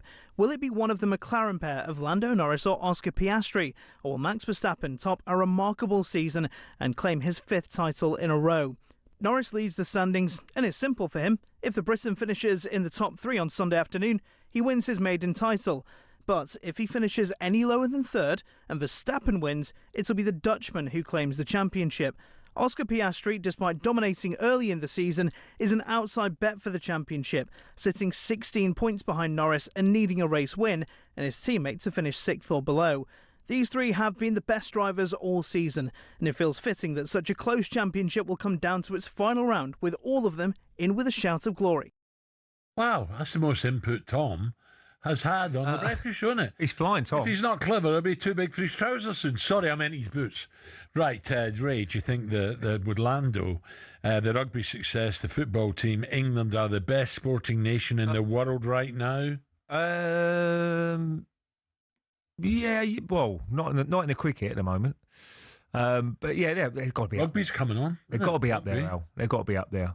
I mean, for the size, look, I know the population. You got to go by populations. Obviously, America. Well, 60, 65 million. 66, isn't it? America's at least 5 times. Well, that. Obviously, in Australia's a massive country, but the population is only about 30 million. When I was there was 19 million. Yeah, it's sort of a lot of barren land in the middle. Obviously, they'll live on the coast. Up north. Yeah, on the coast. So you go by populations. Obviously, places like China are like huge, aren't they? I mean, populations, but I think England, with what the population have got a really good sporting, cricket. They're decent at cricket, aren't they? Rugby, very good. Football, very good. Whatever. Well, Formula One now, which is great. Obviously, we had Lewis Hamilton as well. So they are good at every single sport, really. The English. You agree with that? Yeah. I think what we lacking have been winning, getting over the line, especially with the football. Or the boxing, we've got some good boxers, haven't we? Very, very good boxers. Yeah. Very good. I think boxing is fantastic at the moment. Oh, and talking of boxing, great British sportsman, let's welcome our next guest. There's not many more glamorous locations to host a sporting event. I'm not talking about Madison Square Garden here. I'm talking about the Principality of Monaco. And this Saturday, boxing heads to Monte Carlo. Yep. So Masoud Peter McGrail takes centre stage as they go head-to-head for the European Super Bantamweight title in the main event live on DAZN. Before that, some of Matchroom's best talents decorate the undercard, including fan favourite Big Johnny Fisher, who makes his comeback against Slovakian heavyweight Ivan Bartz after a tough loss in May against Dave Allen. I'm delighted to say the Romford Bull joins us now. Johnny, very good morning. How you doing, Johnny? Good morning, Alan. Good morning, Ray. Great to hear you both talking a lot about what a good place English sport is in. And yeah, it's exciting times. The cricket isn't looking too good at the minute. No. But, I'm still keeping tabs on it, so we'll see. So, Johnny, it's a little bit different, Romford to Casino Square and, Hotel de Paris compared to the Travelodge, but nothing wrong with Travelodge. How are you enjoying it over there? Really enjoying it. I mean, this is what you dream of as a young boy coming through and being an amateur boxer. Things like this, going to fight in Vegas, which I've done, in Saudi Arabia, these are the experiences you'll look back on and you'll savour every moment of it. I walked around Hotel de Paris yesterday. An amazing location to box, and I'm very, very grateful for that. And is there quite a few boss shoulders coming over to Monaco to support you, Johnny? We've got about 150 coming over. Oh, blinding. There'll be a few Romford ruffians walking around Monte Carlo. And a few looks will they get in the casino, Johnny? Will they allow them in? Because the casino is not all black ties, and you can get in there.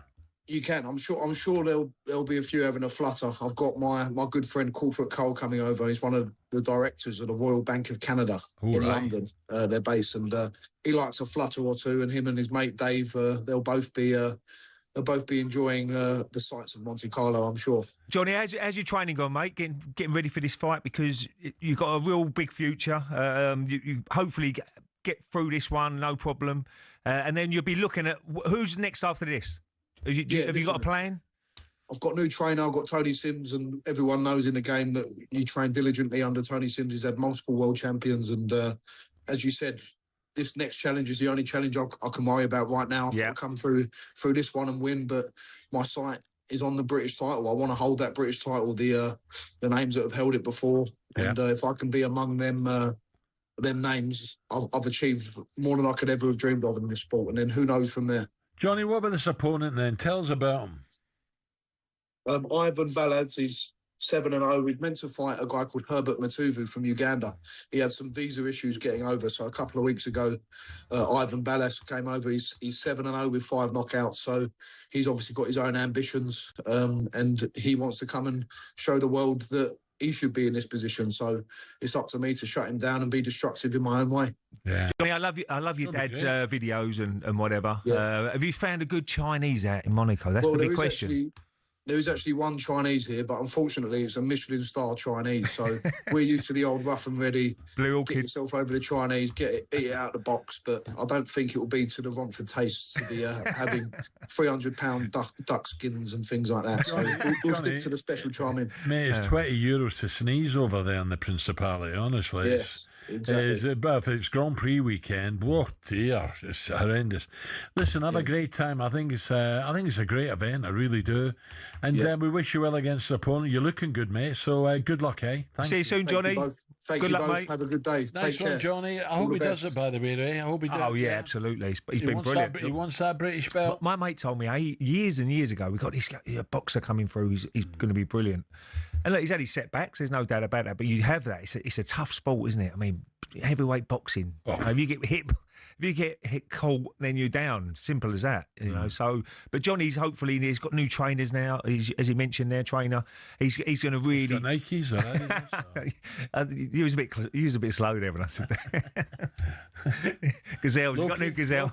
Morning, Barry. Loki. He's got new gazelles, but he's got a new trainer, and he's been working really hard, and he wants to get back to all he's got to do is exactly what you said there. Concentrate on this bout, get through, win it, and then we can look forward and plan with Eddie Hearn what they're going to do next. Yeah, absolutely. Good luck, Johnny. It's a great card as well, by the way. Yeah, it is. Right, let's. What's happening in Brisbane? Let me tell you, Smith was getting the old shakes and getting the old movement, and that means he's in good form. Has he got his 50, Johnny Norman? He has got his 50 out, 50 not out from 67 deliveries. Cameron Green as well, 37. Jofra Archer and Gus Atkinson both bowling. Both were hit for 2 fours in their last over. Ben Stokes has taken the fielder that's usually positioned at third out, and he's put it as a catching position, tempting the batters on the drive, and all they've done is just open the bat face and just guided it through vacant third and away to the boundary. So problems starting to mount for England.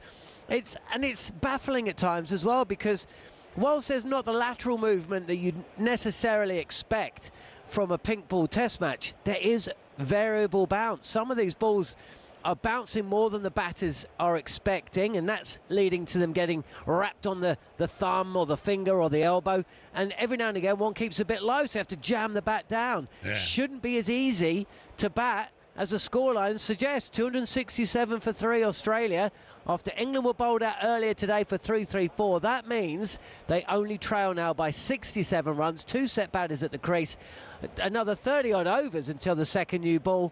And how long are we going to see Archer and Atkinson bowl for? Problems mounting up for England. They need wickets quickly. Nice one, Johnny. 9:43. Don't forget, over on talkSPORT 2, the talkSPORT Cricket YouTube channel, straight after day 2 at the Ashes, we'll have John Norman and Harmy, Stevie Harmison reviewing the day's play. So don't miss that. Harmy will be disappointed the way this is playing out at the moment. Coming up, it's the face of everyone has been waiting for, the face-off, a rivalry for all ages. Ray versus Gabby, as Villa take on the Arsenal, live and exclusive on talkSPORT.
So we are almost ready to go. Ian Danter here in the commentary box. It is all about whether Dean Saunders can retain the talkSPORT World Championship.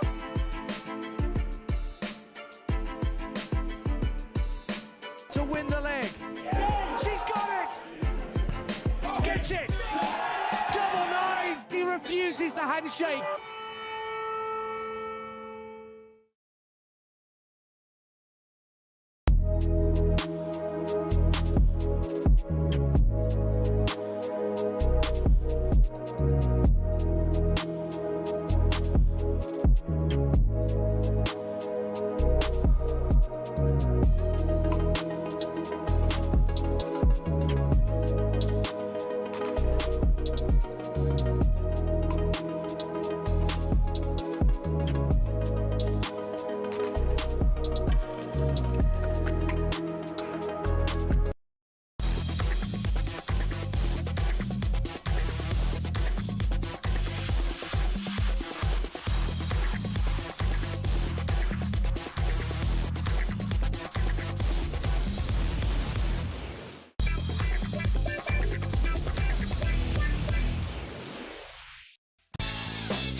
Mumsing.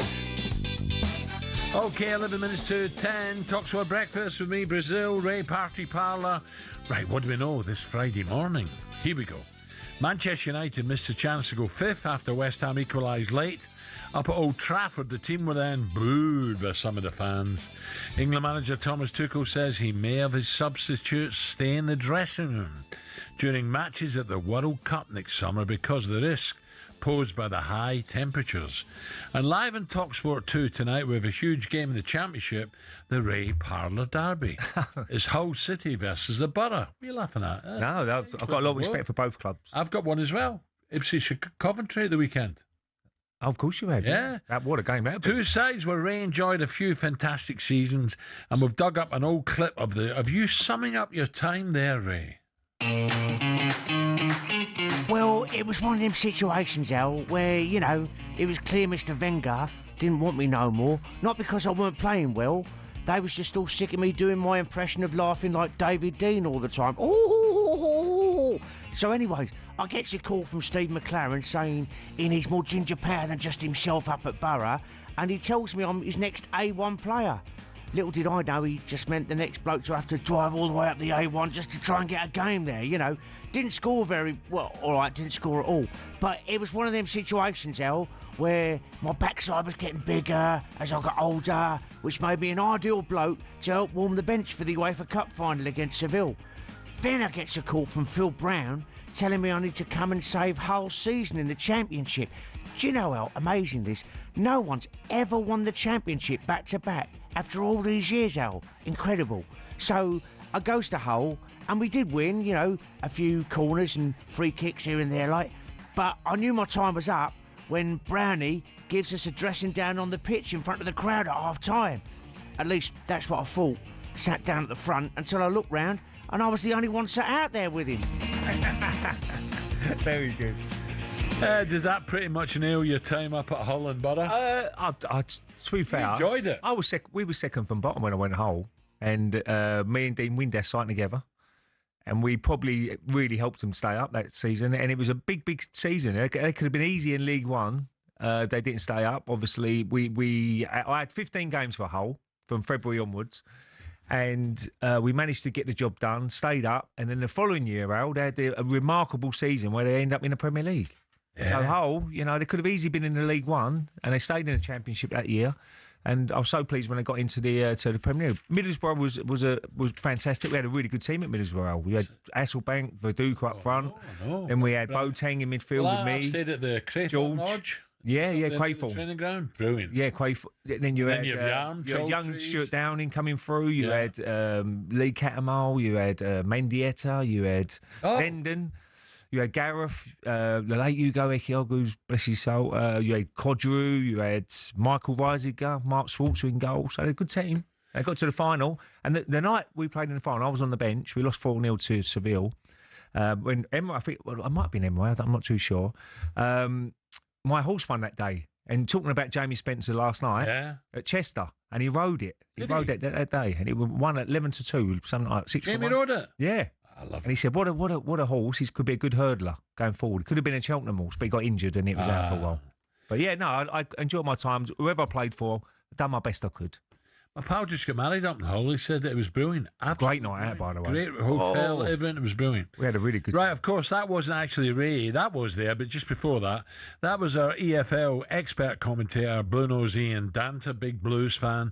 Hull versus Borough, big game, live on talkSPORT 2 tonight. Don't miss that. The Ray Parlour Derby next Tuesday. It's the Gabby Bonalor Derby.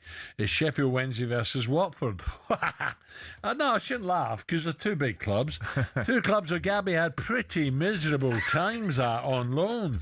Ahead of his debut in the mid-morning show today, traitor Gabby joins us now. Out of order. He's gone for more money. We want Joe, not Gabby. We want Joe. Al, you know, we're not loyal, are we? Well, you even dressed up. I've dressed up, made some new gear, extra money, Al. He's had to. still on here, look. I've got Christmas presents to pay for, Al. So you know, it's You told me you weren't getting them any. Yeah, I have to. I don't know. Eventually, I will get him some. I'm not sure you will, Gab. I think you're a tighter. Al had a great lie-in, by the way. I had breakfast. I went in the sauna and steam room, Ray. It was lovely. And it's only 3 hours. Over the road, you didn't. Only 3 hours. It's easy, yeah. Well, while you're working for the next 3 hours, we're over the road on it. Oh, really? What about that? Well, I'll be done at 1. I'll be over to meet you, Mr. Brazil. Yeah, so this is all new. Oh, by the way, little Sam's got the major hump. Why? Because the comedy is 0-0 again. You jeopardised all my scores, Gabby, you did. To be fair, I did give 1. It was a bit wild. Dino ain't helped either. And Ali's he's thrown his... I think I said 3-1 to Crystal Palace against Man United. Sorry, by the way, talking that's about not games, bad. because we're running out of time. Yes. Villa, Arsenal, great game. Good game. Big game. Listen, Gabby's an Arsenal fan, though. I did like Arsenal as a kid. What? My second team. My second team are Arsenal as a kid. Because of Ray, Thierry, Robert Perez. That's Villa, Arsenal, Rangers. Huh? Yeah, you What? let No, out I'm not. No, I'm you not. let out the bag. Don't try and stop me going Glasgow. You don't want me going to Parkhead anymore, by the way, unless you go on that other end. Behave yourself. No, you know what, Al? It's going to be an entertaining game. If Aston Villa, basically, everything has to go right for Aston Villa. Rodgers has got to be on it. Watkins has got to take his chances. If Aston Villa are on it, Unai Emery done it 2 years ago when we beat Arsenal at home. Every chance of a result, but they frighten me, Arsenal. I look at Torres, left side of the centre halves, no Mings, we got no pace on that left side of the centre backs. Could Arteta target that? Well, he's whinging about all the games are coming thick and fast. Well, I think he'll play. The white air is to be Saka and Martinelli, I should imagine. You know, he's Did you not play? When you won the Invincibles, did you play Ed- 20 games or something? Like, can you tell me, Cal, that you have to have games to win titles? Right. Well, usually when you're on all fronts, because FA Cup starts soon, there's even more football going to be starting in there. League Cup, you got so many games coming up, Yes. but most of the time, all you do is recover. You don't do a lot of training, do you? I mean, Arsene Wenger would love the recovery, so we would have a recovery day, we have a light training session, then play again, then a recovery day, and then light training, then we play again. So you just got to manage yourself. I love how quickly. A lot of injuries though, Gabby. There must be a reason why there's so many injuries. Oh, of course, yeah, 100%. Too much But I look at this game and I say, will Unai Emery have a special formation, special tactics to this Arsenal side? He can switch it up and try and frustrate teams, have everyone back, a midfield of Onana, Kamara, Tielemans, McGinn off the one side, and then you got Rodgers behind them, Watkins.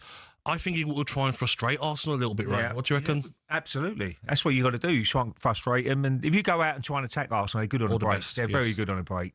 But Emery wants to get one over. Midfield, me. I'm just hoping Declan Rice is fit. I think he will be. So he's been such an important player for that midfield area. Now you've got options with Odegaard, Eze, Zubamendi will probably play as a holding midfielder. But it's going to be on Onana. I like him as well. Yeah. But the problem is, though, is that Arsenal have only conceded 7 goals out of 14 games.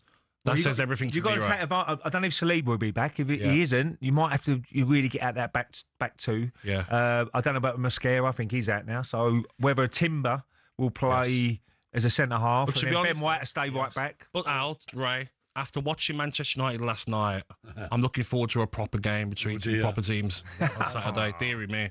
Right, Gab, good I've got to go. Sorry, guys. Australia, 288 for 3. 288 for 3. Smith, 61. Green, 43. Don't forget, huge weekend of sporting action coming up. Updates from the cricket throughout the morning. For all the reaction at the end of the day, talkSPORT 2. For Johnny Norman and Steve Harmison's thoughts, we'll have the World Cup draw live on talkSPORT from 4 p.m. with all the reaction from America as well. Villa and Arsenal live and exclusive. talkSPORT tomorrow before Adrian Durham takes you around the grounds. Then finish your Saturday with me live on Virgin Legends Radio at 6 p.m. I'm not going to live this down. It should be a cracker. And, of course, the F1 Championship decided on Sunday. Stay tuned to talkSPORT for every bit of that. Up next is some show, I don't know what it is. There's some bloke called Gabby will be on. Time to turn to talkSPORT 2, or or Radio 4, or Radio 2, or Virgin Radio Legends, I think. Have a great weekend. Hope you enjoyed this week. See you next Wednesday morning, 6 o'clock. Ray, have a great weekend. Thank you. 2 minutes to 10.